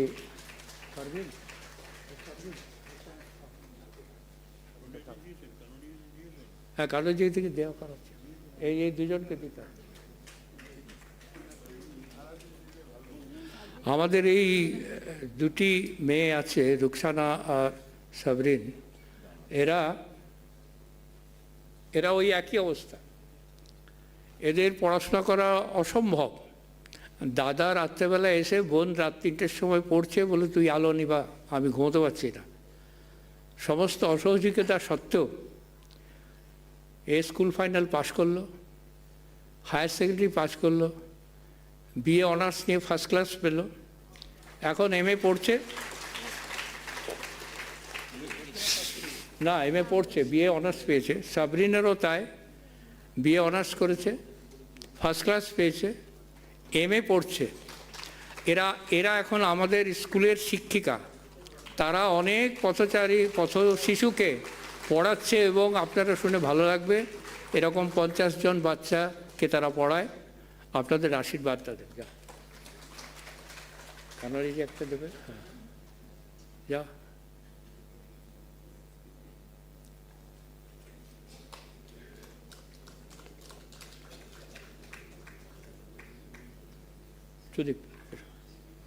আপনাদের করতালিতে ওরা উৎসাহিত হলো। আমি জানি এরা আরও উন্নতি করবে এবং আমাদের কাজ আরও সহজ করে দেবে। মাতৃশক্তির জাগরণ হলে ভারতবর্ষ অনেক আগে এগিয়ে যাবে, এই বিশ্বাস।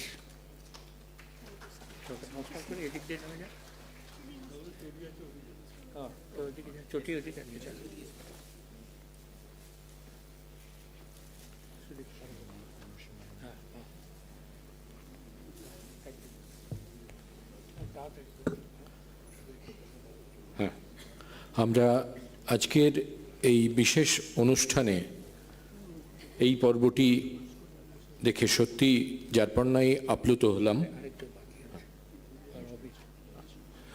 আরেকজন এই পর্বের প্রাপক বাকি আছেন, আমি তাকে আসার জন্য অনুরোধ করব।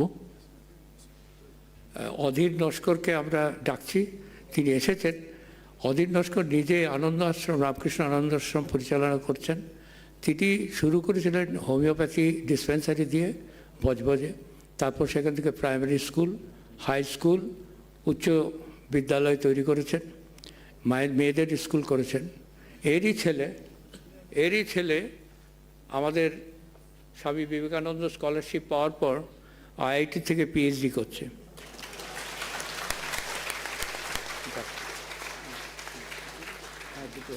আনন্দ আশ্রম ওখানে যাওয়া রামকৃষ্ণ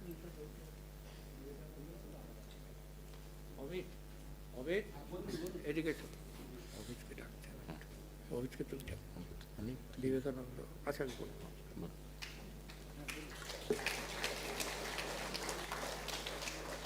বিবেকানন্দ পৈতৃক ভিটার একটি স্কলারশিপ আছে, সেখানে মেধাবী ছাত্রদের, সেটি কানোরিজি তুলে দেবেন স্বামী গিরিশানন্দজির হাতে। উনি অমিত দেকে দেবেন।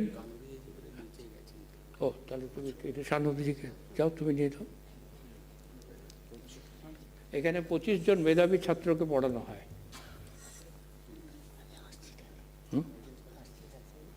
না কি কি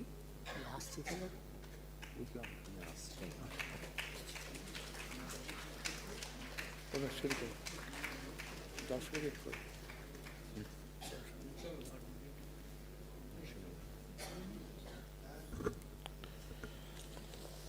এরপর আমি অনুরোধ করব আজকের অনুষ্ঠানে তার বক্তব্যে আমাদের সমৃদ্ধ করার জন্য রামকৃষ্ণ মিশন কোঝিকোড়ের পূজনীয় অধ্যক্ষ মহারাজ স্বামী নরসিংহানন্দজি।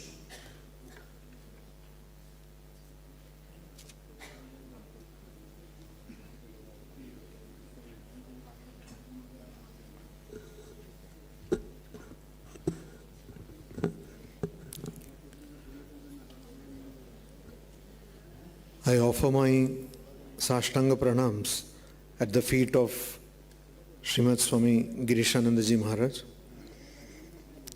I offer my pranams to Swami Suparnanandaji Maharaj, Swami Shuddhidanandaji Maharaj.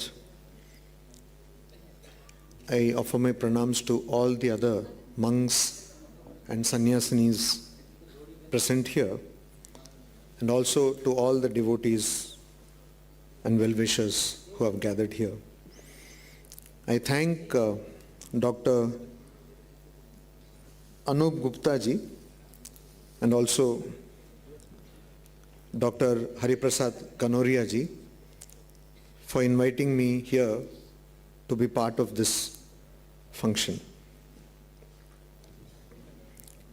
Some decades ago, Swami Ranganathanandaji organized a talk. It was a 2-part event and it was titled Approach to Truth According to Science and Approach to Truth According to Vedanta. The Vedanta part, of course, was delivered by Swamiji himself, and the science part was delivered by the famous physicist Chandrasekhar. That's available as an audio recording. Later on, Advaita Ashrama brought out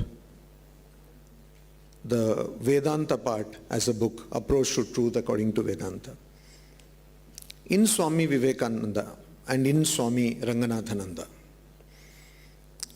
we find an absolute synthesis of approach to truth according to both Vedanta and science. Particularly in Swami Ranganathananda, who is closer to us in time, we find his in-depth understanding of science, how to understand this universe externally. Swamiji used to talk often about the scientific method. And I am surprised how even many scientists, even many science scholars do not know this concept of scientific method. Swami Ranganathanji used to constantly talk about this and quote from books about the scientific method. He had this scientific spirit in him, not only towards the inner world, but also to the outer world. We have seen him studying neurological textbooks, not popular science books, neurological textbooks with floodlights when he was only 2 years or 3 years before his Mahasamadhi, with the help of a doctor monk to understand the technical terms. So the thirst for knowledge, as Swami Ranganathanji used to often say, was tremendous in him. And to the end of his mortal life, he continued to learn and teach. In the Taittiriya Upanishad, we find this mantra, Swadhyaya pravachanabhyam ma pramaditavyam. One should not err or one should not stop learning and teaching. Swami Ranganathanandaji was the epitome of this mantra. And it was Swami Vivekananda's vision to take Vedanta to everyone in a language which is accessible to everyone. And Swami Ranganathanandaji did exactly that. We have seen him talk to a kid as effortlessly as he could talk to bureaucrats, administrators, diplomats, and also to scientists, in a language which was accessible to them. Swami Ranganathananji could put in context abstruse philosophy as Swami Vivekananda wanted. At a very young age, even before joining the Ramakrishna mission, Swami Ranganathananda was inundated with spiritual experiences. And spirituality was a part of his life on which he was rooted. As he would often say, that one should know things being rooted in one's spirituality.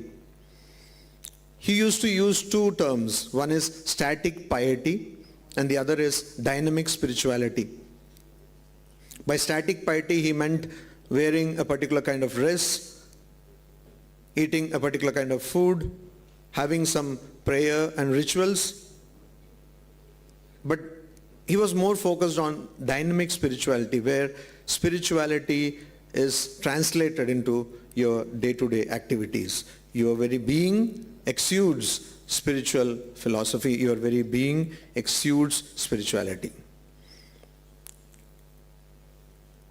And once Swami Ranganathanandaji was having a chat with one of his monastic friends. He had friends everywhere. So one of his more closer friends, who was Swami Tapasyanandaji, who was also a vice president of the Ramakrishna Math and Ramakrishna Mission. So Ranganathanji told him, see, you are exactly living up to your name, because Swami Tapasyanandaji used to have a quite austere life.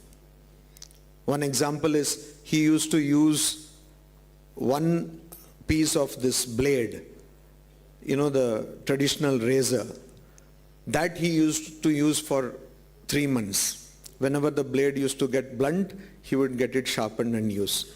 So Ranganathanji told him that, see, you are really living this name which your Guru has given. Immediately, Tapasyanji said, no, you are living this name which your Guru has given. You are Ranganatha. You are the Lord of the stage.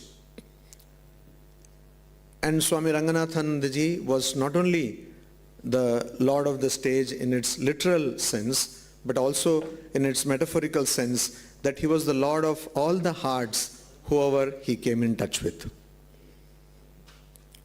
Once, of course, this incident is there in the booklet which was published by Belur Math on his Mahasamadhi.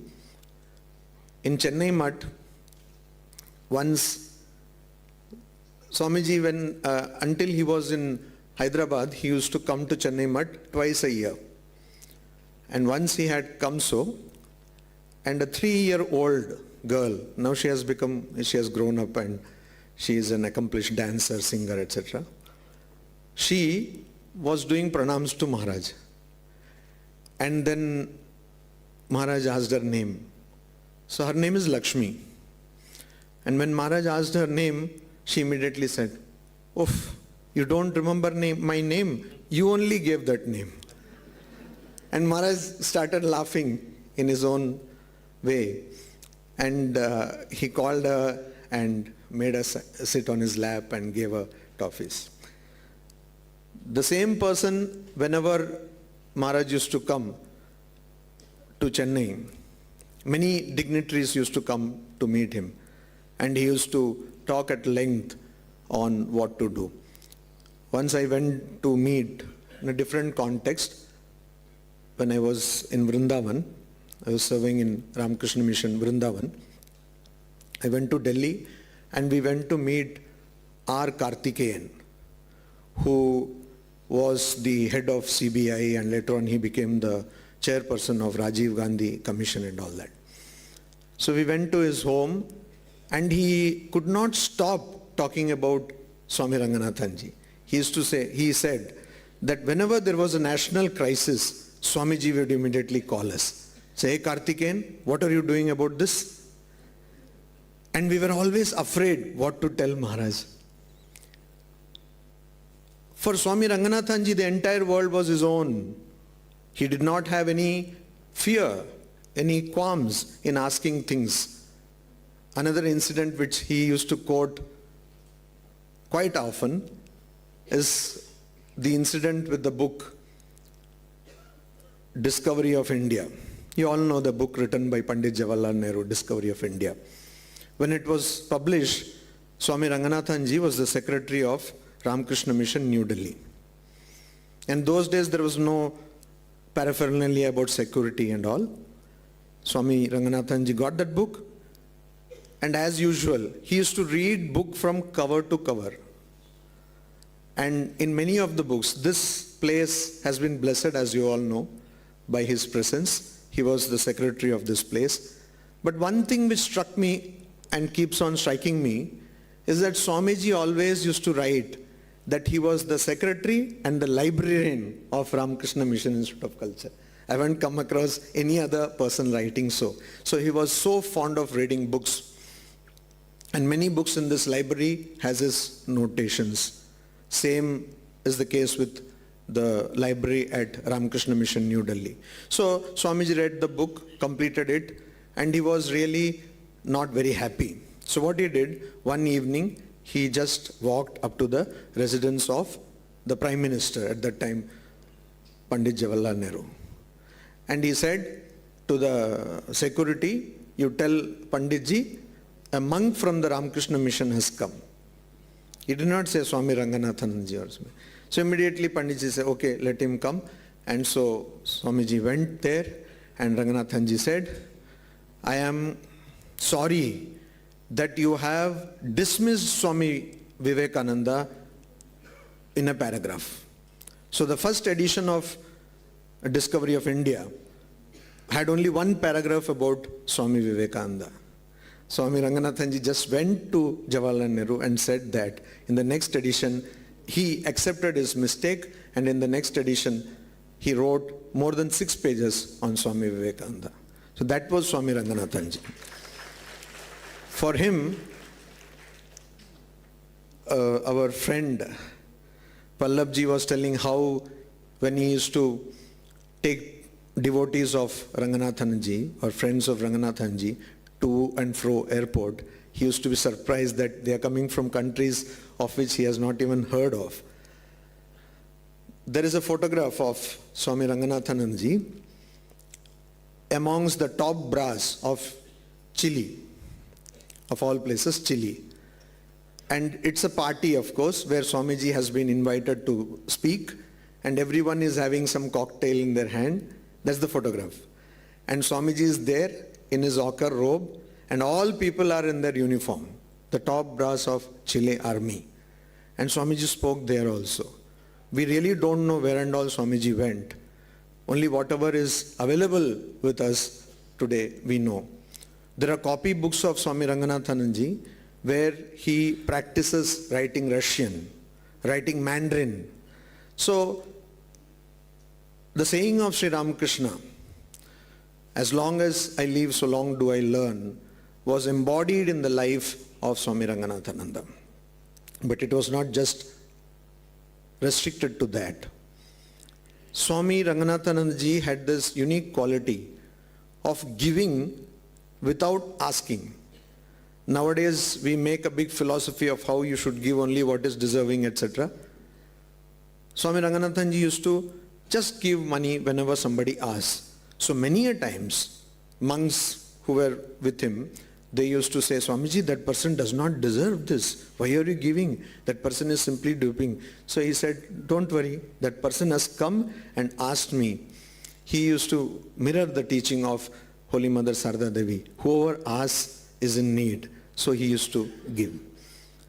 And that tremendous personality has to be read in context even today. There are these 4 volumes of various talks given by Swami Ranganathanandaji.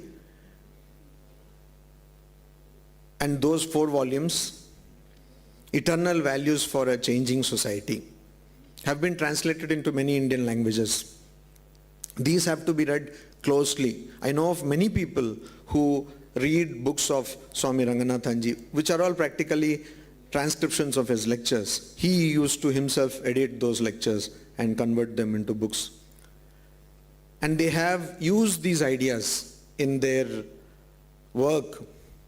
One of such ideas which fascinates me is Swamiji had a concept called imaginative sympathy. That's what he called it, imaginative sympathy. He used to say, because he used to regularly teach the IAS candidates, people who had been elected or selected as IAS candidates, both in the Staff Training College, Masuri and elsewhere. Swamiji said that when you are sitting in the office, a file comes to you. Maybe it's a file about family pension, and you are seeing only a file, some paper. Imagine that this file is about a living person. And unless that person gets this money, unless this person gets this family pension, it will be quite difficult for the person to survive. Have that in head. Don't see this as another application or another request. And so imaginative sympathy. Whenever this concept is told to an audience of business school, they are all surprised. It's a wonderful concept. Swami Ranganathanandaji had so many things to offer like this. And he went to the edge always to learn and to teach. He used to say, I like the saying of Friedrich Nietzsche. Of course, Nietzsche said this in a different context. Live dangerously. And so Swami Ranganathanandaji always used to go to the edge to serve others, because he never looked it at as serving others. For him, it was only love and nothing else. So he used to go to the edge, and then he used to read to understand the human condition more. That's why he gave a lecture at the Harvard University. The title of the lecture is Human Being in Depth. And even today, that lecture, it was published by the Harvard University, and even today it is given as a course content in many of their elective courses. So Swami Ranganathanji, rightly called by many as the second Vivekananda, he read Swamiji's works, Swami Vivekananda's works, so many times that for him, he imbibed the spirit of Swami Vivekananda. He could see something in today's context and say what Swami Vivekananda would have said. And in spiritual world, in spirituality, I think, one of his greatest contributions, which is still to be explored, is his understanding of neuroscience and connecting it with spirituality. Long ago, I came across this book published by the Bharatiya Vidya Bhavan, Neurology and What Lies Beyond. And I saw that in the book, it is written in 1975 in Hyderabad, All India Neurological Conference took place and Swami Ranganathanandaji was the chairperson. I wondered, why would a monk be made the chairperson of All India Neurological Conference? And then I read the book.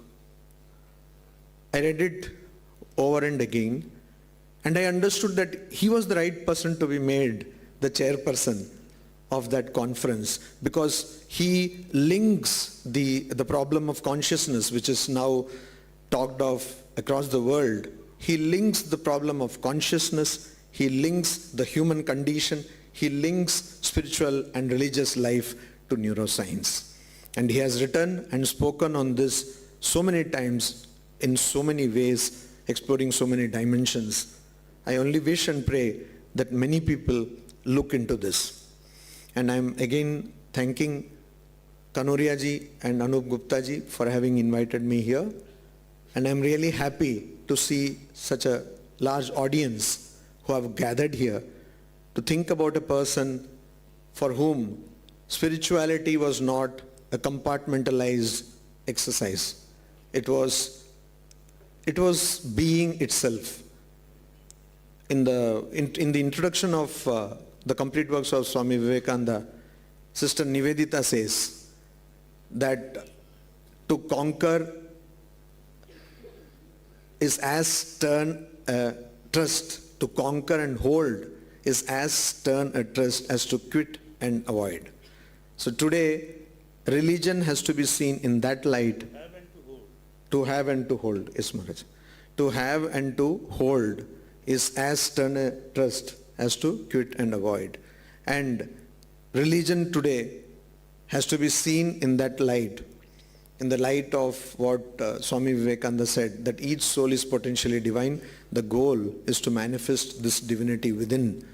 Instead of bothering about three things Swami Vivekananda wanted us not to bother about when it comes to religion and spirituality: food, dress, and marriage. And if in recent times anybody practiced this in the letter and spirit, that was Swami Ranganathanandaji. I pray to Sri Ramakrishna, Swami Vivekananda and Sarada Devi that more and more of us be illumined with this knowledge of practical spirituality, because spirituality cannot be anything but practical, and transform our lives and those who come in touch with us. Thank you.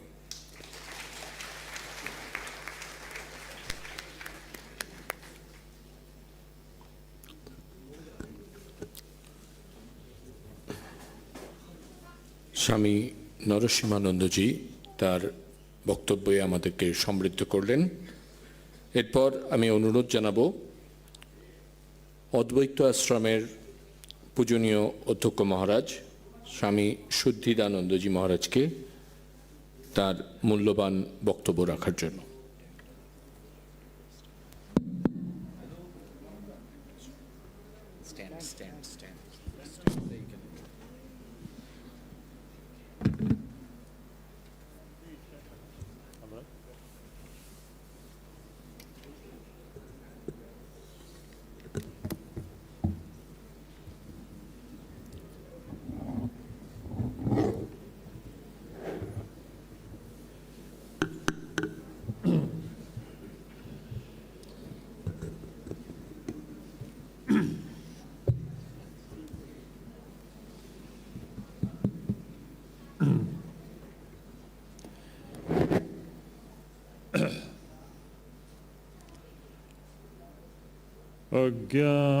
अज्ञानतिमिरान्धस्य ज्ञानाञ्जनशलाकया चक्षुरुन्मीलितं येन तस्मै श्रीगुरवे नमः। At the very outset, I offer my pranams to most revered Srimad Swami Ranganathanandaji Maharaj, in whose memory this nice gathering has been organized. My humble pranams to revered Swami Girishanandaji Maharaj, my pranams to Swami Suparanandaji Maharaj, my namaskars to Swami Narasimhanandaji, namaskars to Shri Kanoria ji, Anup Gupta ji, Pallab Mukherjee, and again my pranams to all the sadhus assembled here, sannyasinis of Sharda Math, and my namaskars and affection to all of you, dear devotees. I was just going through this book, which was released a little while ago. So just in the inside flap of this book, you will find one beautiful statement here, where we find Swami Ranganathanandaji very beautifully sums up the characteristics of spiritual growth in human life. I think this is one of the finest presentation for us to understand what does it mean to be spiritually growing. He says, are you growing spiritually? Can you love others? Can you feel oneness with others? Have you peace within yourself? And do you radiate it around you? That is called spiritual growth. What a beautiful presentation to understand what is spiritual growth in human life. And then he says, this kind of a spiritual growth can be attained by meditation inwardly and by work done in a spirit of service outwardly. Just like if you all remember what Swamiji has defined, the very goal of human life, in a small paragraph which comes in the beginning of his Raja Yoga, where he says, each soul is potentially divine. The goal is to manifest this divinity by controlling nature, internal and external. Do it either by work or worship, psychic control or philosophy, by one or more or all of them, and be free. This is the whole crux of religion. Everything else is a secondary detail. Just like in Swamiji's this presentation, we find the entire gamut of spiritual realm presented within a few words. Similarly, here we find Swami Ranganathanandaji, in a few words he presents to us what is the meaning of spiritual growth in life and how are we going to accomplish it in our day-to-day life. Anyhow, this just came to my attention, so I felt that I should be pointing out this point to all of you. About Ranganathanandaji Maharaj, much has been told and much will be told for decades to come, because he was one of the finest spiritual personalities which we had in the last century. How do we evaluate him? It's difficult. India is the land of Vedas.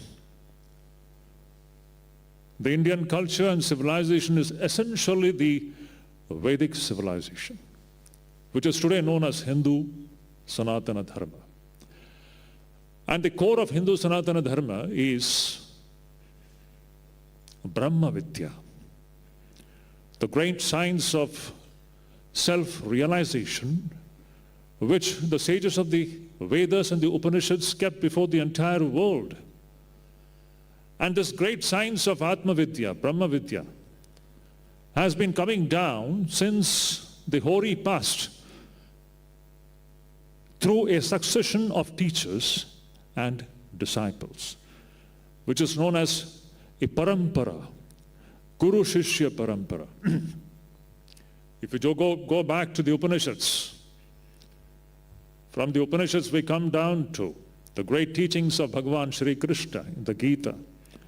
You come down to Bhagavan Shri Shankaracharya's works, and then you come down to our own modern times, Shri Ramakrishna and Vivekananda. And this great parampara, unbroken parampara, continues. In this great chain, Swami Ranganathanandaji is one link who came into existence in the last 20th century and has left a remarkable place in the spiritual realm. When I think about him, one thing which comes to my mind is one of the finest descriptions of the characteristics of a guru. Sri Shankaracharya, in one of his works, he says, what are the characteristics of an ideal guru? He says beautifully in Sanskrit language, Shanta Mahanto Nivasanti Santo Vasantavat Loka Hitam Charanta Tirna Swayam Bhima Bhavarnavam Janan Ahetunan Anyanapi Tarayanta. What does it mean?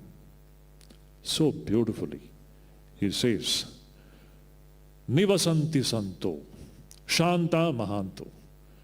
There are some magnanimous souls. The words are very beautiful. Some souls are by birth magnanimous. Magnanimity characterizes them so naturally and spontaneously. So there are some magnanimous souls, and what do? Vasantavat lokahitam charantah. They move around, and what do? Just like the spring season, when it comes, it makes the entire nature blossom. Similarly, these magnanimous souls, wherever they go, they make the spiritual hearts of people blossom. The very proximity of such people, such great gurus, makes our heart spiritually blossomed. And they themselves have crossed the ocean of the samsara, and their now only passion is to help everybody cross this ocean of samsara. What a fine description of what an ideal guru is by Sri Shankaracharya. Whenever I think about Srimad Swami Ranganathanandaji Maharaj, I cannot imagine a better description of him than this one particular verse which describes who is an ideal guru. I will just narrate one small incident which had happened in my own life, in my interactions with Swami Ranganathanandaji Maharaj. There are many such instances, but because of the paucity of time, I think I should be limiting myself to this one incident. In 1998, Maharaj became the president of the great Ramakrishna order. And at that time, I was a brahmachari in Advaita Ashram. And owing to my good karmas and good fortune, I got a chance to work on his books from 1998 to 2005, till he passed away, till his Mahasamadhi. During these 7 years, I was fortunate to work upon many of the books which Advaita Ashrama published and which were Maharaj's books. So the first big manuscript which came to me at that time, it was 1998 or 1999, was the Universal Message of Bhagavad Gita, which is today available in 3 volumes.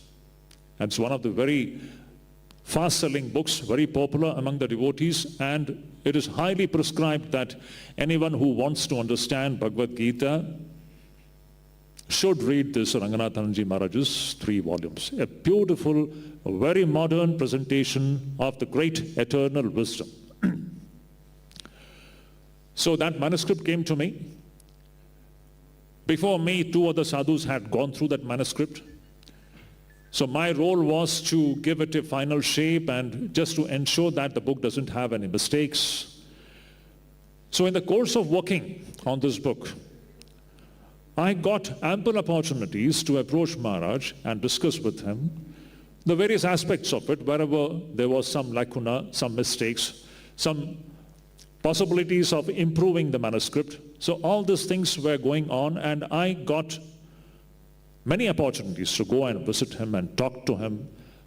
And in every such interaction with him, one thing which was notable was, see, I was just a brahmachari at that time, and he is the president of the worldwide, the great Ramakrishna order. The characteristic of this great personality was that same-sightedness, that samadrishti which the Upanishads talk about, that vision of the one divinity in everybody, no one big, no one small, dealing with everybody with the same sightedness. This we could see. Now, the manuscript was checked, and finally the book went to the press. And at that time, my next task was to go and show him the cover of the book. You all may be knowing that the book has got the same cover even now, even after around 25 years of the publication of that book has got the same cover. We haven't changed the cover. We went to Maharaj to show that cover, and Maharaj was very happy about it. But I had one question to him. I asked him, Maharaj, see, behind the cover, behind every book, we put some text here. That is the usual practice. So I went to ask him, Maharaj, what should be the text that should go behind this book, the Gita? So the first thing he told that, here, immediately he thought for 2 minutes, and he asked his sevak to come. And he asked the sevak to bring this Kathamrit, Sri Gospel of Sri Ramakrishna. And he started turning the pages of Gospel of Sri Ramakrishna, and he came to a particular page and he told me, see, you put this, what Sri Ramakrishna tells about Gita. So Sri Ramakrishna, there is one conversation with Master Maharaj, where Sri Ramakrishna is asking Master Maharaj, have you read Gita? He says, yes. Then Sri Ramakrishna himself says, Gita is the essence of all the scriptures. So Ranganathanandaji Maharaj told me, you put this statement by Sri Ramakrishna on the backside of this book. This will be like a blessings of Sri Ramakrishna for this book. So this was one thing. Then came the second question. I wanted to know from Maharaj, which is the most important shloka of the Bhagavad Gita? See, we all have been reading Bhagavad Gita even I personally, I have been reading Bhagavad Gita even before joining. So Bhagavad Gita is our favorite book. So having read this book several times, this question was there in my mind, which shloka should we consider it to be the most important one? So I asked him, Maharaj, we want to put the most important shloka which you think, that shloka we want to put it on the flap of this book.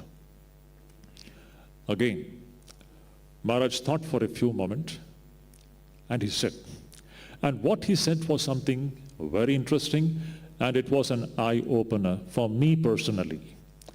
So according to him, which is the most important shloka of Bhagavad Gita?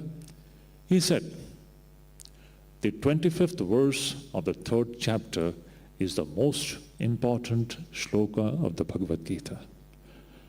This came as a totally surprising thing for me. Now, what is this 25th verse of the 3rd chapter of Gita?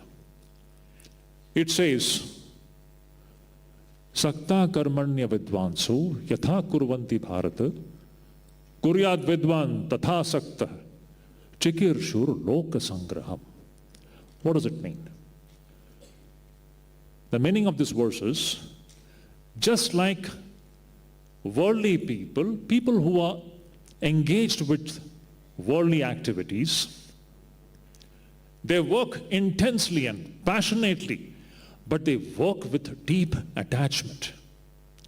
Similarly, the wise person means one who is Atma Vetta, one who is a knower of the Atman.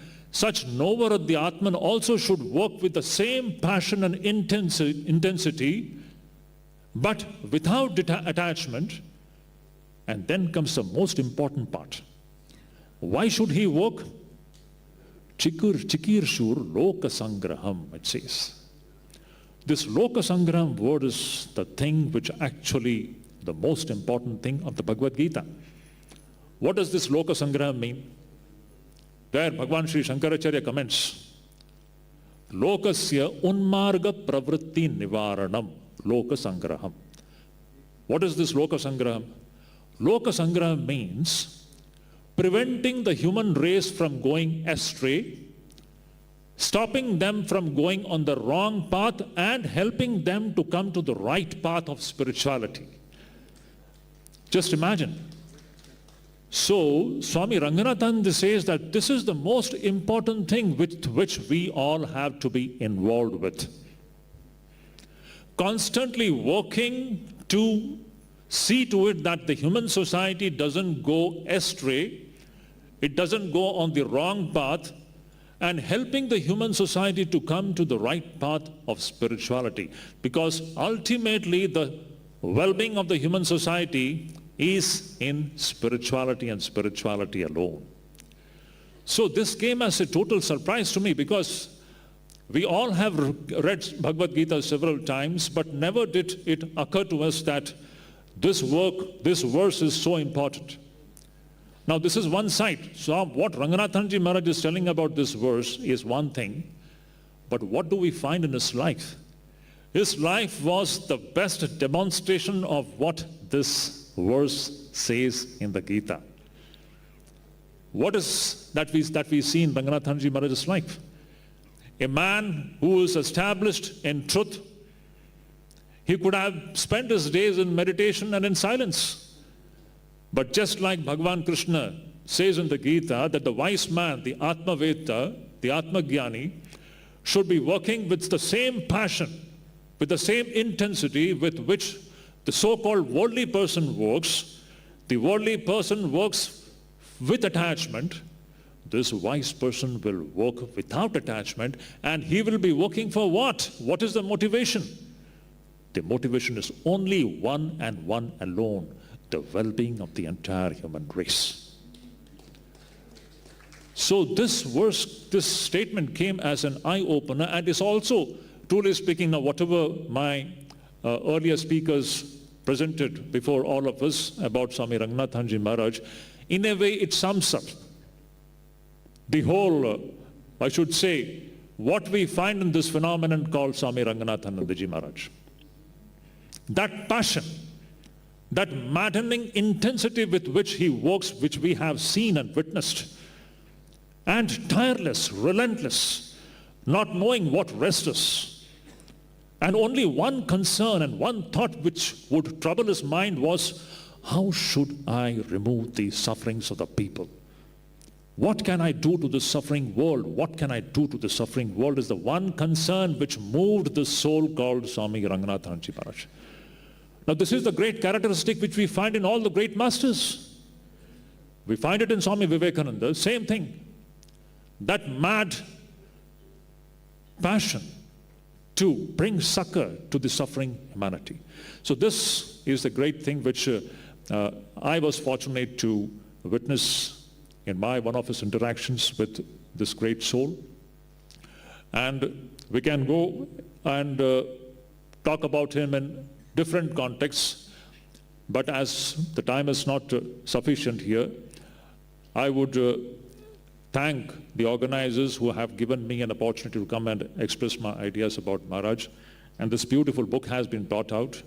I am sure this book will be a great source of inspiration for many.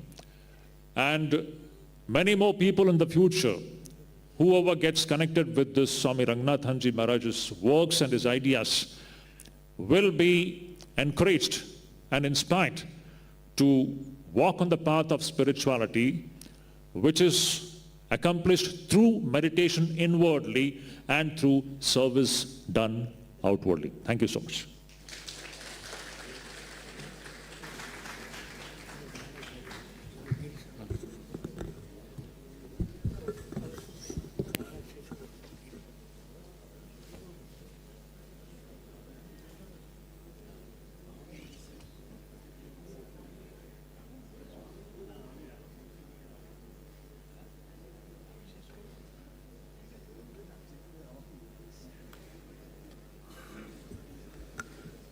এরপর আমরা স্বামী সুপর্ণানন্দজিকে অনুরোধ জানাচ্ছি তার বক্তব্যে আমাদেরকে সমৃদ্ধ করার জন্য।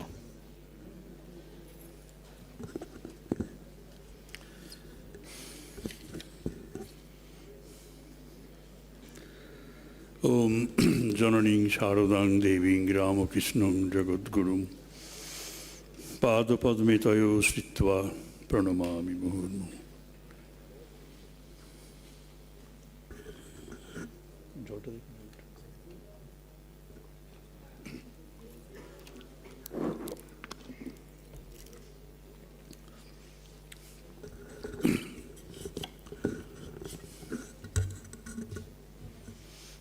My Sastanga pronouns to the great soul, Srimad Swami Ranganathanandaji. My Sastanga to Srimad Swami Girishanandaji, the Vice President of our great order of monks. My love and regards to Swami Suddhidananda, Swami Narasimhananda. My respect to Dr. H.P.Kanoria and my love to Mukherjee Pallab. My pronouns to the Matajis of the Saradamot. My love and best wishes to the monks of our order present in the hall, and my special love and regards to the devotees of Thakurma and Swamiji. Two of my brothers, one from Kozhikode and another from Adhyaksha Ashrama, they spoke so nicely and they spoke from their hearts. In fact, they narrated some of the incidents they had the opportunity to be with Maharaj, Revered Maharaj, and Ranganathanandaji. I especially thank them all on behalf of you all, because there is no special thanksgiving item printed over here. I also thank Swami Girishanandaji Maharaj and all of you. And obviously,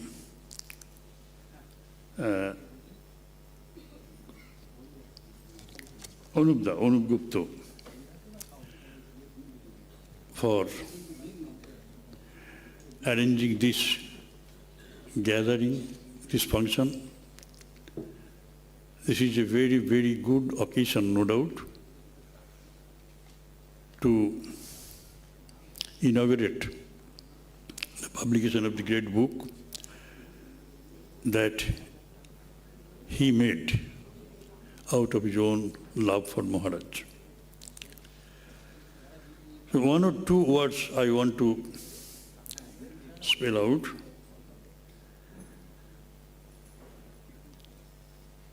Swami Suddhidanandaji advised all of us to read at least the Bhagavad Gita in 3 volumes by Swami Ranganathanandaji. And I let you know that for the last 10 years, I have been reading out, not reading out with a little bit of explanation of the great volumes that he wrote, the Bhagavad Gita, before our learned audience. And I have found so many new ideas coming up. I tell you where he got completely different from others. 1 or 2 ideas he expounded, which we could not even imagine. I'll pick out one from the Upanishads and another from the Bhagavad Gita. From the Upanishads, Isha-Upanishads, we come across one very important verse, very confusing also. Those who have read or who are reading will please bear witness to this. One is Avidyaya mrityung tirtva vidyaya amritam usnute. We have been taught at the training center of this, and as usual, our teachers used to explain it by referring to Shankaracharya's commentary, this and that, and their own commentary. But it was not so convincing. You will all understand. Even Sushanta and Narasimhananda, you can well remember. So what does it mean? Avidyaya mrityung tirtva. Avidyaya, this is knowledge, opera and vidya. Vidya of the secular things of the world.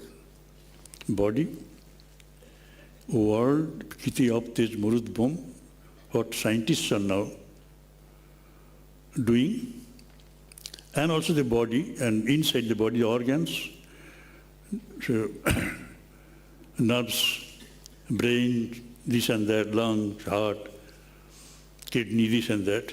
They are getting so more knowledge. They are discovering more or unearthing more in mysteries within the body. And this is one we call avidya, avidya. Avidyaya mrityung tirtva. You can overcome death by the secular knowledge. And you can attain salvation or liberation through vidya, the spiritual knowledge. So we want to overcome death. And we all feel that for that spiritual knowledge is a must. This is our common sense logic. But Upanishad declares it, has put it in a completely different way. Avidyaya mrityung, we can overcome death by secular knowledge. So secular knowledge has been eulogized, deified that way, that much. It is not to be despised of. It has its own necessity as it were.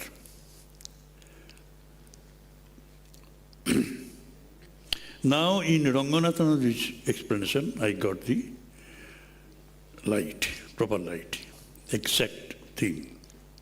He said, the secular study, knowledge, will enhance our life's expectation, longevity. If your heart is damaged, it can be repaired. You get this pacemaker.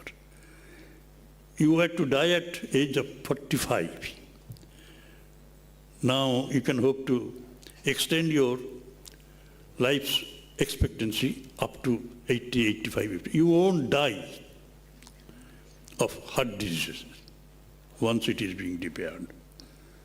And it has happened. It happened to a person. My secretary at Narendrapur, at the age of 45, he developed this syndrome and he was given pacemaker and he died not of heart disease, from some other disease. At 78 he died. So is it not conquering death? So they are doing this. We have to give them proper recognition. But if you want to attain amritattva, immortality, if you want to be immortal, body is changing. Body is not immortal. Mind is changing. Mind, intellect, mind, everything is changing. We can live in mind alone, in dream. We can take out our mind from our body and dream. Our bodies are lying on the bedstead, eyes closed. But we move about and see everything with the light of Atmajyoti. Atmajyoti. And we see everything in mind's eye. Tagore has got a song, Mon che roy mone mone here madhuri. Mind is seeing everything. of the beauty of the world when in dream. And these are all changing, but we are changeless in deep sleep, in Atman. We are identified with Atman, and no longer we exist as we are in that waking state and dream state. I have no identity, you have no identity, nobody else will have any identity when we are in deep sleep. That is immortality. We have to see to it that we can get to that state. How? So Girishanandaji has given us a very complete picture. In a very few words, Maharaj has made it clear.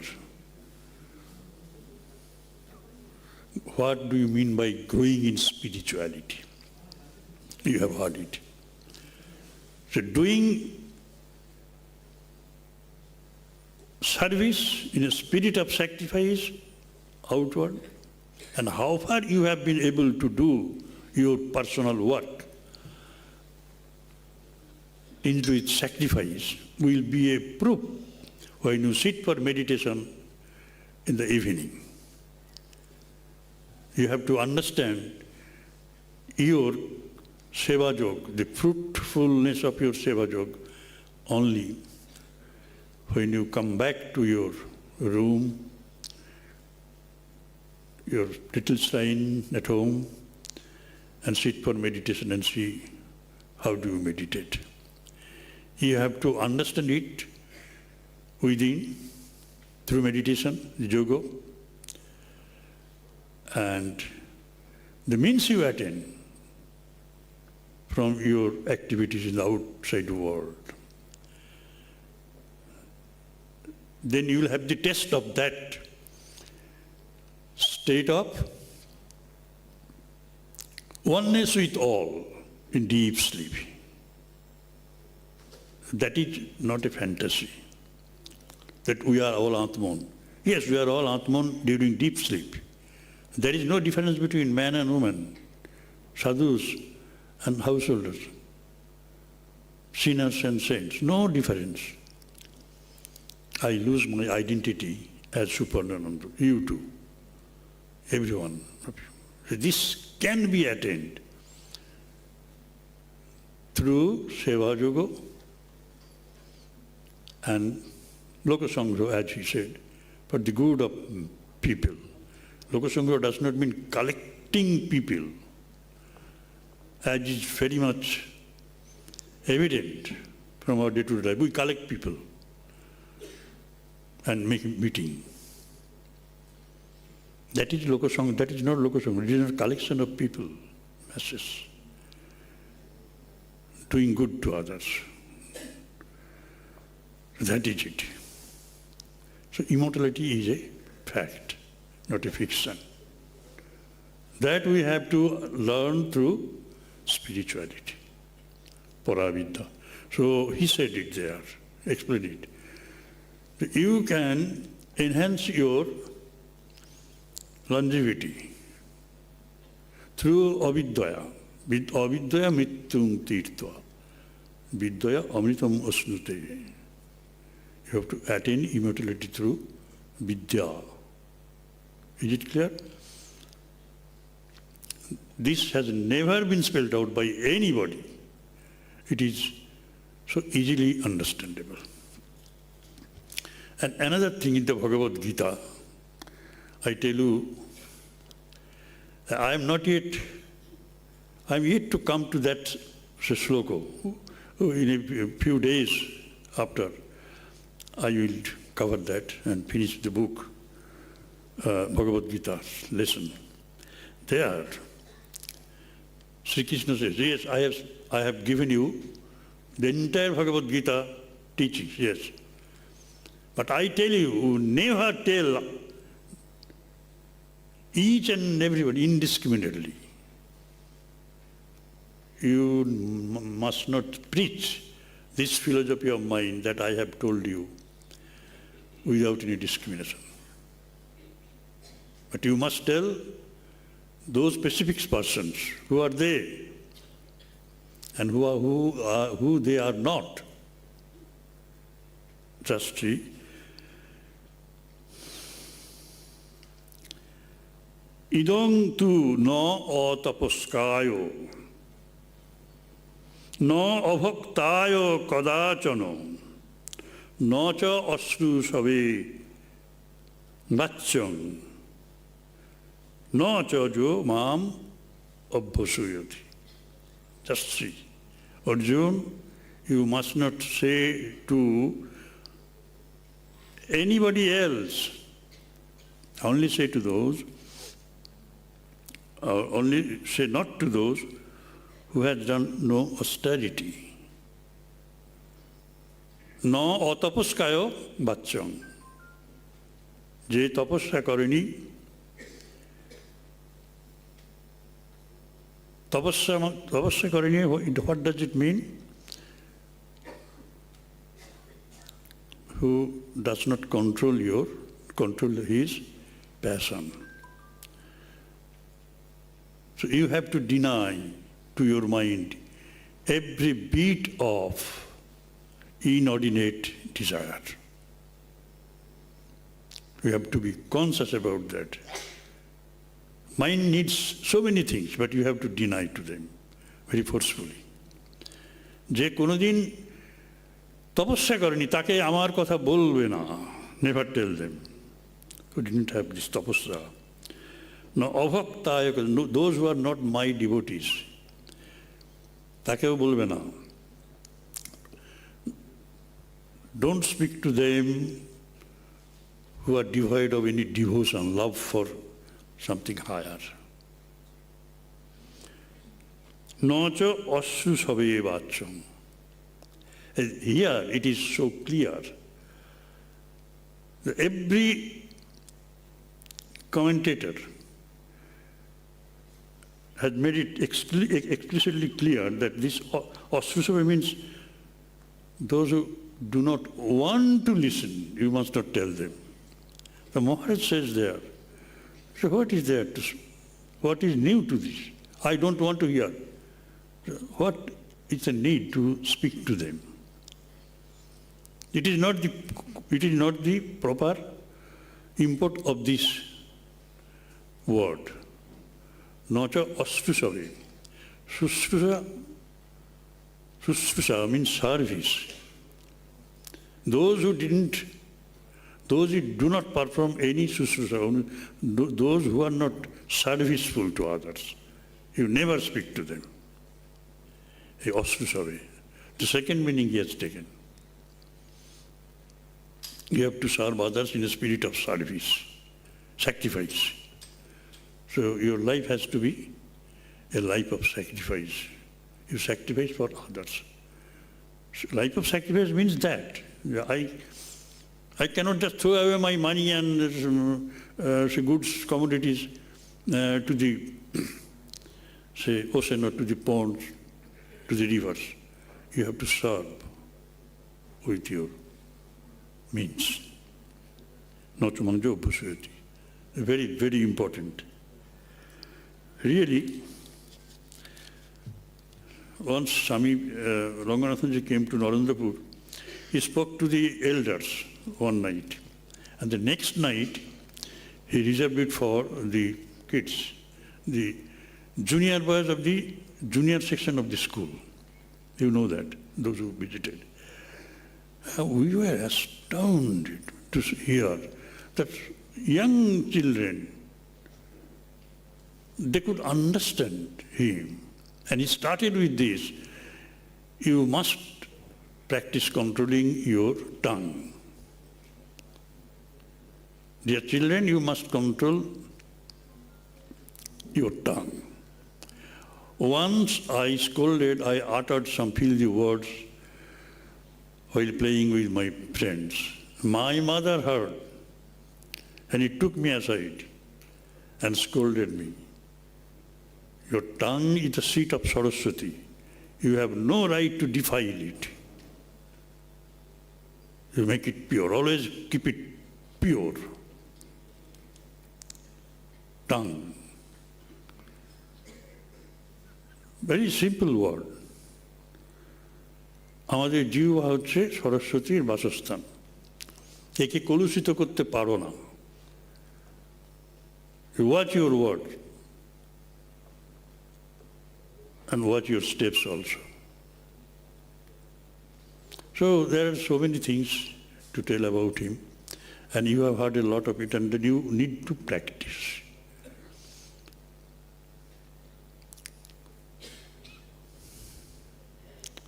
And you will find its efficacy, its results immediately. You live a good life, you have a real joy. When you do something good to others, you feel an inner joy. And read his books. You will understand Swamiji in a better way. When you feel fatigue with reading some other books, you just take one book of Swami Ranganathanandaji, any booklet, any say article, any speech, you will feel energized. That is it. When you had met the president, he is just amazing. Oh, a dishwasher, a canteen boy, by the grace of Lord, Sri Ramakrishna had become the president of the Ramakrishna order of monks.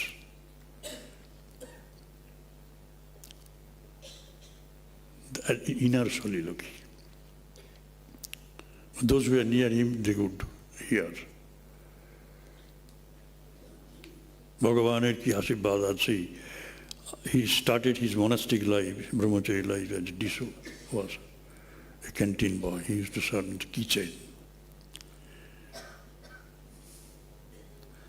He was self-taught. Nobody taught him. He had no formal education, much.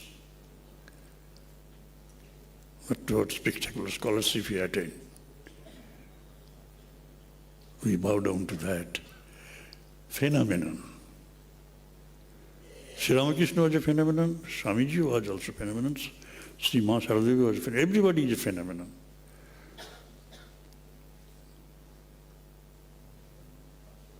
The master of this stage, hero of this stage. So we can only offer our pranams to him and pray. Illumine our brain, illumine our intellect. Intellect and intellect. Buddhi yogam dadanite. The greatest blessing from the Lord to Sri Krishna, to Arjuna was Buddho Saranamanicho. With enlightened buddhi, you will get everything. Make your buddhi, intellect pure. I thank Anup again, once again, and his team, and you too. Thank you. Namaste.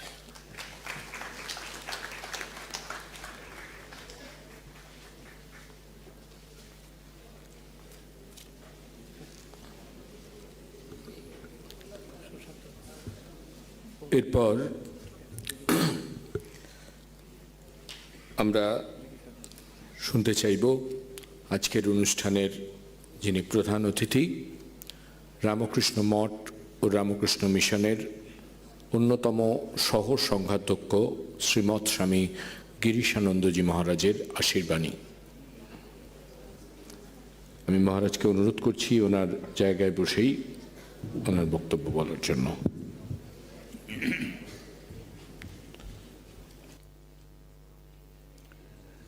नमस्ते ज्योतिराजाय विवेकानंद सूराय सच्चित सुख स्वरूपाय स्वामिने तापोहारिणे। I am very glad to be in your midst, brothers and sisters, among the audience in this stage, monks and nuns. We are all together just to think about what a few years back our Swami Ranganathanandaji, taking the footstep of Swami Vivekananda, he had come to Belur Math and became a monk, and slowly engulfed the spirit of Sri Ramakrishna and Vivekananda. And how he had done his pioneering work. So many things are yet to be told. So many things are already been recorded. Swami Vivekananda told, is Vedanta the future religion of the world? You see, marks the word religion. Future religion of the world, what it can be. Can we find out? It is very difficult to find out. Why all the people in the world will accept a single religion? Not like that. Swamiji's explanation of Vedanta, that has been vibrated all throughout the world. And it has been preached by Swami Ranganathananda as a messenger of that great spirit. So the moment we remember him, we not only remember him as a eloquent, as a orator, or a straightforward man who spoke everything about the basic values in life.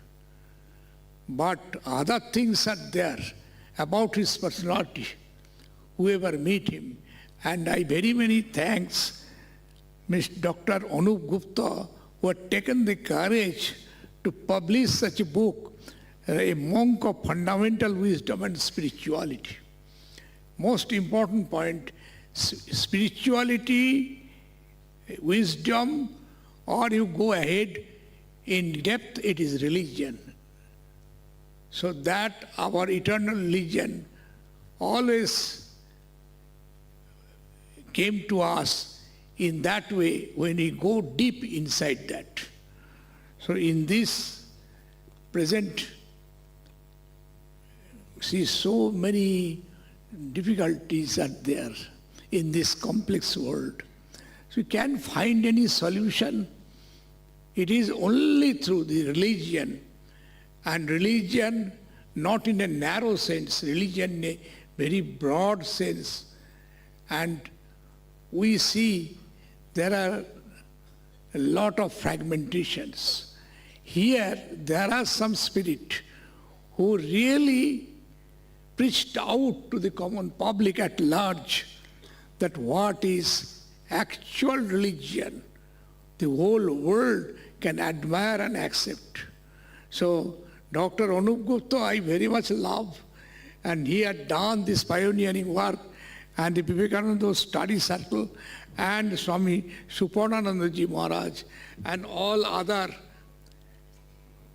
people who spoke very nicely about Swami Ranganathanandaji and the spirit of the Ramakrishna mission and the message of Swami Vivekananda. Now, the question is, you are tired of so many lectures. You have to digest and digest and digest. So I should not take much of your time. So it is very good that you heard the lectures. And the important thing is this. You remember in your mind such a great personality. You read about Sri Ramakrishna, the Gospel of Sri Ramakrishna, the Gospel of Holy Mother, the Gospel of Swami Vivekananda, his message, and various books. Gold Park has got a big publication center. In all other centers in India, there are publication centers. You are going through books after books, and there are magazines and other things. So there is enough time, I hope, that you can ponder over the thoughts cultivated by them. And in the age of yonders, in the Vedic age to the present time, what the Indian spirituality can give to the whole of the world and to ourselves too, Indian people. These are the things exemplary, we should not forget. And such persons are coming. See, Sri Ramakrishna is called avatar incarnations who came to this world. And what is that wisdom? Wisdom can come only about if it is mixed with spirituality. Without spirituality, there cannot be any wisdom. So he has hinted on that point, the fundamental wisdom and spirituality. Unless you have that fundamental wisdom is to explore yourselves. That is the fundamental matter within yourselves. And then you will see spirituality is bound to grow in each and every man.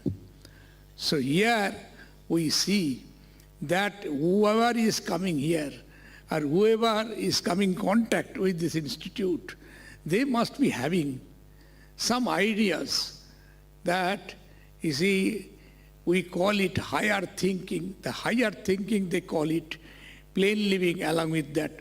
The higher thinking, where it goes, where it takes us, it takes us to the feet of Lord. Who is the Lord? How can you find out in the present time? You can read Ramayana, Mahabharata, Gita, many books and books. But suitable to the present age is Ramakrishna and Vivekananda. Their literatures and further explanations. And more books are published in the present day. This is a welcome to us. And Dr. Anup Gupta is doing this pioneering work. He is very close to me. I know him when I was in Asansol and he was the head in the Dhanbad Center. Those are the early days. But he must be remembering me. I am also not forgetting him. So his work is over and over. It is a very, very, contributory work he is doing, sitting at Calcutta, where he was in the coalfield in Dhanbad and Asansol, and he coming to this place, and he is hovering over the spiritual development. See, these sort of things must be diversified to various persons of various strata of life. They must understand that is called the materialistic civilization is there today. So what is your spiritual vision? How can you overcome? You do not like spirituality. You like your materialistic culture. But is it required? If your spiritual vision is not acquired, it is not at all worthwhile, which the West is suffering. And Swami Vivekananda again and again told, India can contribute. India is immortal if she persists in her search for God. But see, if she contributes to the other things, she will die. So Swamiji's warnings are there. So materialistic welfare, upbringing is also required. We are going to the moon. It's all, of course, an advancement. But at the same time, you must go within yourself, your heart. And from there, you will discover the internal moon that is there within your heart, within your soul. So this is the time that you must compare in both the things. Both the things, I mean, materialistic development and spiritual culmination. Both can go together. And Swami Ranganathanandaji's life, when he studied, you see, he appreciated these two advancements in life. Whoever persons from whatever field of life he is coming, he is welcome and is talking to them. And they are enlightened to find out what Swamiji is telling. Being a Swamiji, a monk, he is concerned mainly about this religion and ethics. But why is talk about the development of a country and these sort of new projects, what our country people are thinking, what is management, what is other things. We are making a compartmentalizations. One side is matter, another side is spirit. Actually, it is not. So it is the Vedanta, this called universal Vedanta. Vedanta that has been preached by Sri Ramakrishna and Vivekananda. It is to be implemented in our day-to-day life. And the more you try, your country will develop. It cannot be a lopsided development. Without spirituality, without religion, materialism will not bring peace to the world. This is India's contribution to the world. And whole world, Swami Vivekananda told, is just waiting for India, from India to come that nectar that has to come. So it is a grand moment that we also, in India, we should not forget our glory and the treasure. At the same time, we must coordinate our culture and civilizations with the development of the Western development or scientific development. Anyhow, this is a very nice place where we have come. In Calcutta is a place of culture of India. We call it the cultural city of India. And people from different cultures, they come and they disseminate their ideas. And we have a lot of opportunities to have a discussions among themselves. So can so many ideas and thoughts, new thinking that comes from various corners, can it meet together and have a common platform that Swamiji told, harmony and peace and not dissension, help and not fight. In a Parliament of Religion speech, it is there. So, that is for the whole world he has announced. Where from he got it? It is a loan of Vivekananda from Sri Ramakrishna. That is the universal spirit. That is the Vedanta. And Swami Ranganathanandaji totally engrossed in the deep thought. And this culmination of this thought will give benefit to all people. You go through his books and you will be illumined by his thoughts. And all world thinkers, all people, they admire what Ranganathanandaji used to speak. What he has given, his ideas, ennobling ideas. And religion is accepted, is not a barrier. Religion and spirituality is not barrier to our day-to-day development.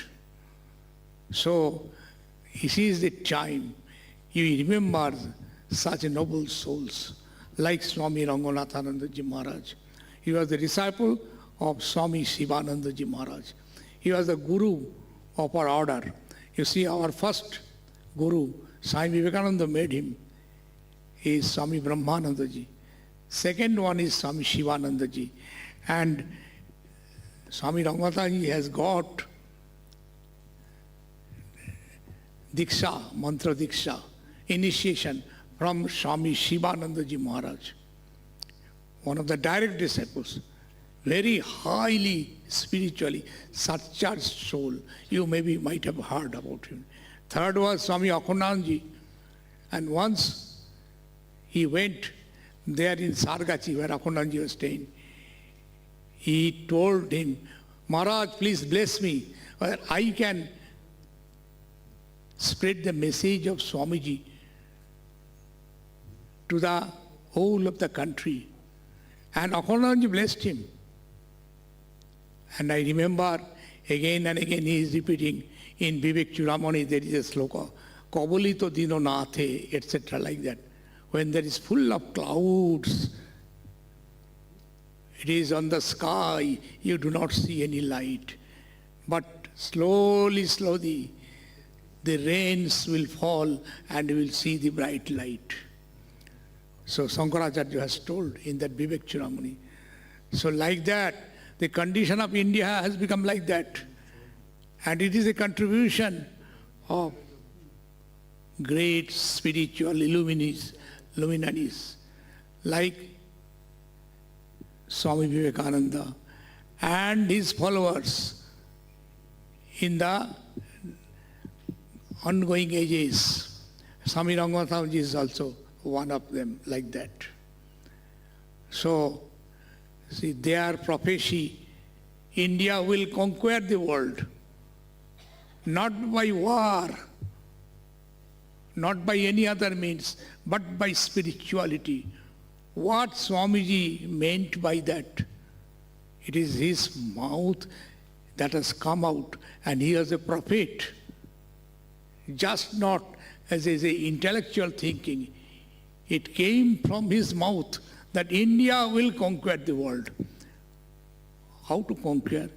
Is it conquering China or Pakistan or war? No. The Indian ideology, slowly, slowly, we may not see, all of you may not see, all of us may not see, it will win over the world. And because that, Sri Ramakrishna came in this age. And Swami Ranganathananda Maharaj, see, in the line of our gurus, he was the 13th. Is it 13th? 13th. So like that, Swami Brahmanandaji and Akhanandaji, and I told, and then Swami Vivekanandaji, if you go through their life, big luminaries in spiritual world. And like that, after their passing away, the direct disciples are not there. Other second generations came. And Ranganathanandaji is like that, one of them.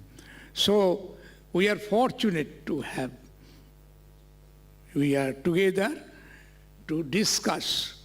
His books are there, his lectures, and those who have personally come in contact with him must be going through. And these messages that has been spread by our Vedas and Vedantas and Upanishads and Gita, all these things, it is summarized in the life of Sri Ramakrishna and Swami Vivekananda and his followers, suitable to the present age. Just an earlier speaker has told, Ranganathanandaji has given a lecture regarding religion, static piety and dynamic spirituality. We were in the training center, we heard that lecture. He came and a new topic, that particular word, piety, the meaning of that I do not know. And I was thinking, what is that? Dynamic spirituality, I understand, but static piety. Then hearing his lecture, we understand that what Thakur has told, Shiva Gyane Jiva Seva, what Swamiji again and again preached, Seva, service to mankind, is service to God. So that is in other way told in a very fine term, that is static piety. And then in dynamic spirituality, then piety and spirituality, can it come together? Yes, it can come. In all our human lives can be precious and golden. If we try for it, it will come. So you must have got, you see, dependence on yourself. You should have faith in yourself. Swamiji again and again told, faith in oneself. That is the secret of success. So today, we are here and discuss so many matters. And I conclude my lectures giving all of you very, very cordial thanks, namaskars, good wishes.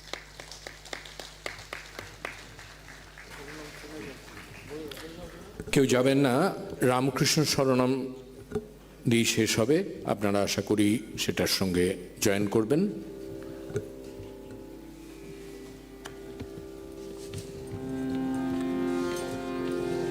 আজকের অনুষ্ঠানের পরিসমাপ্তি হচ্ছে রামকৃষ্ণ স্মরণামের মধ্য দিয়ে।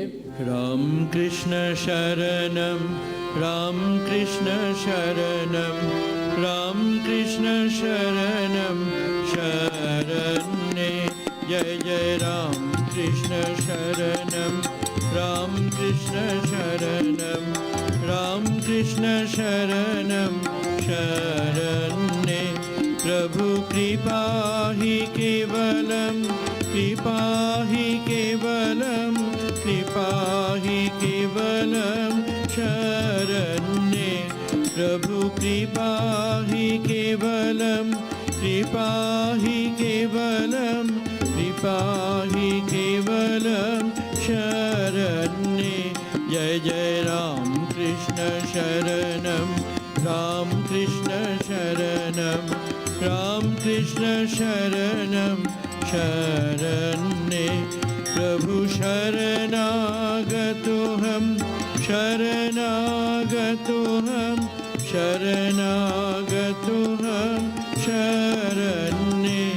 प्रभु शरणागतो हम, शरणागतो हम, शरणागतो हम शरण्ये। जय जय राम कृष्ण शरणम, राम कृष्ण शरणम, राम कृष्ण शरणम शरण्ये।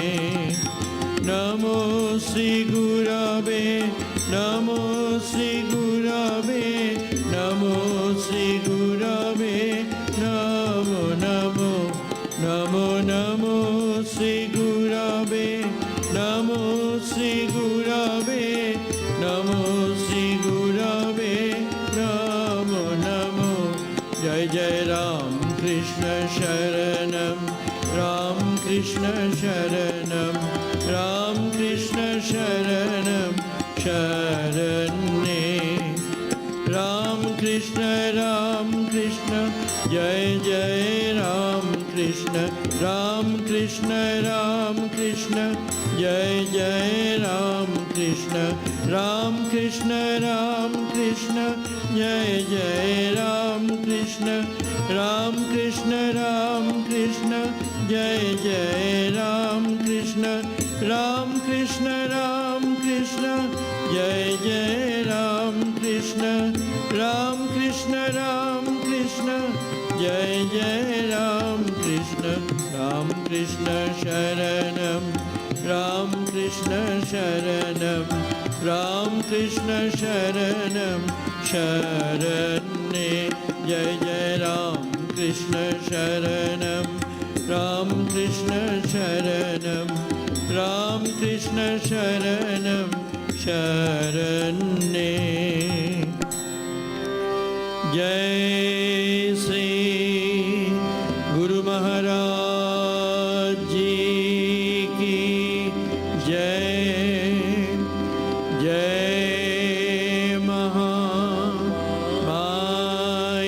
की जय, जय स्वामी जी महाराज जी की जय, जय गंगा माई की जय।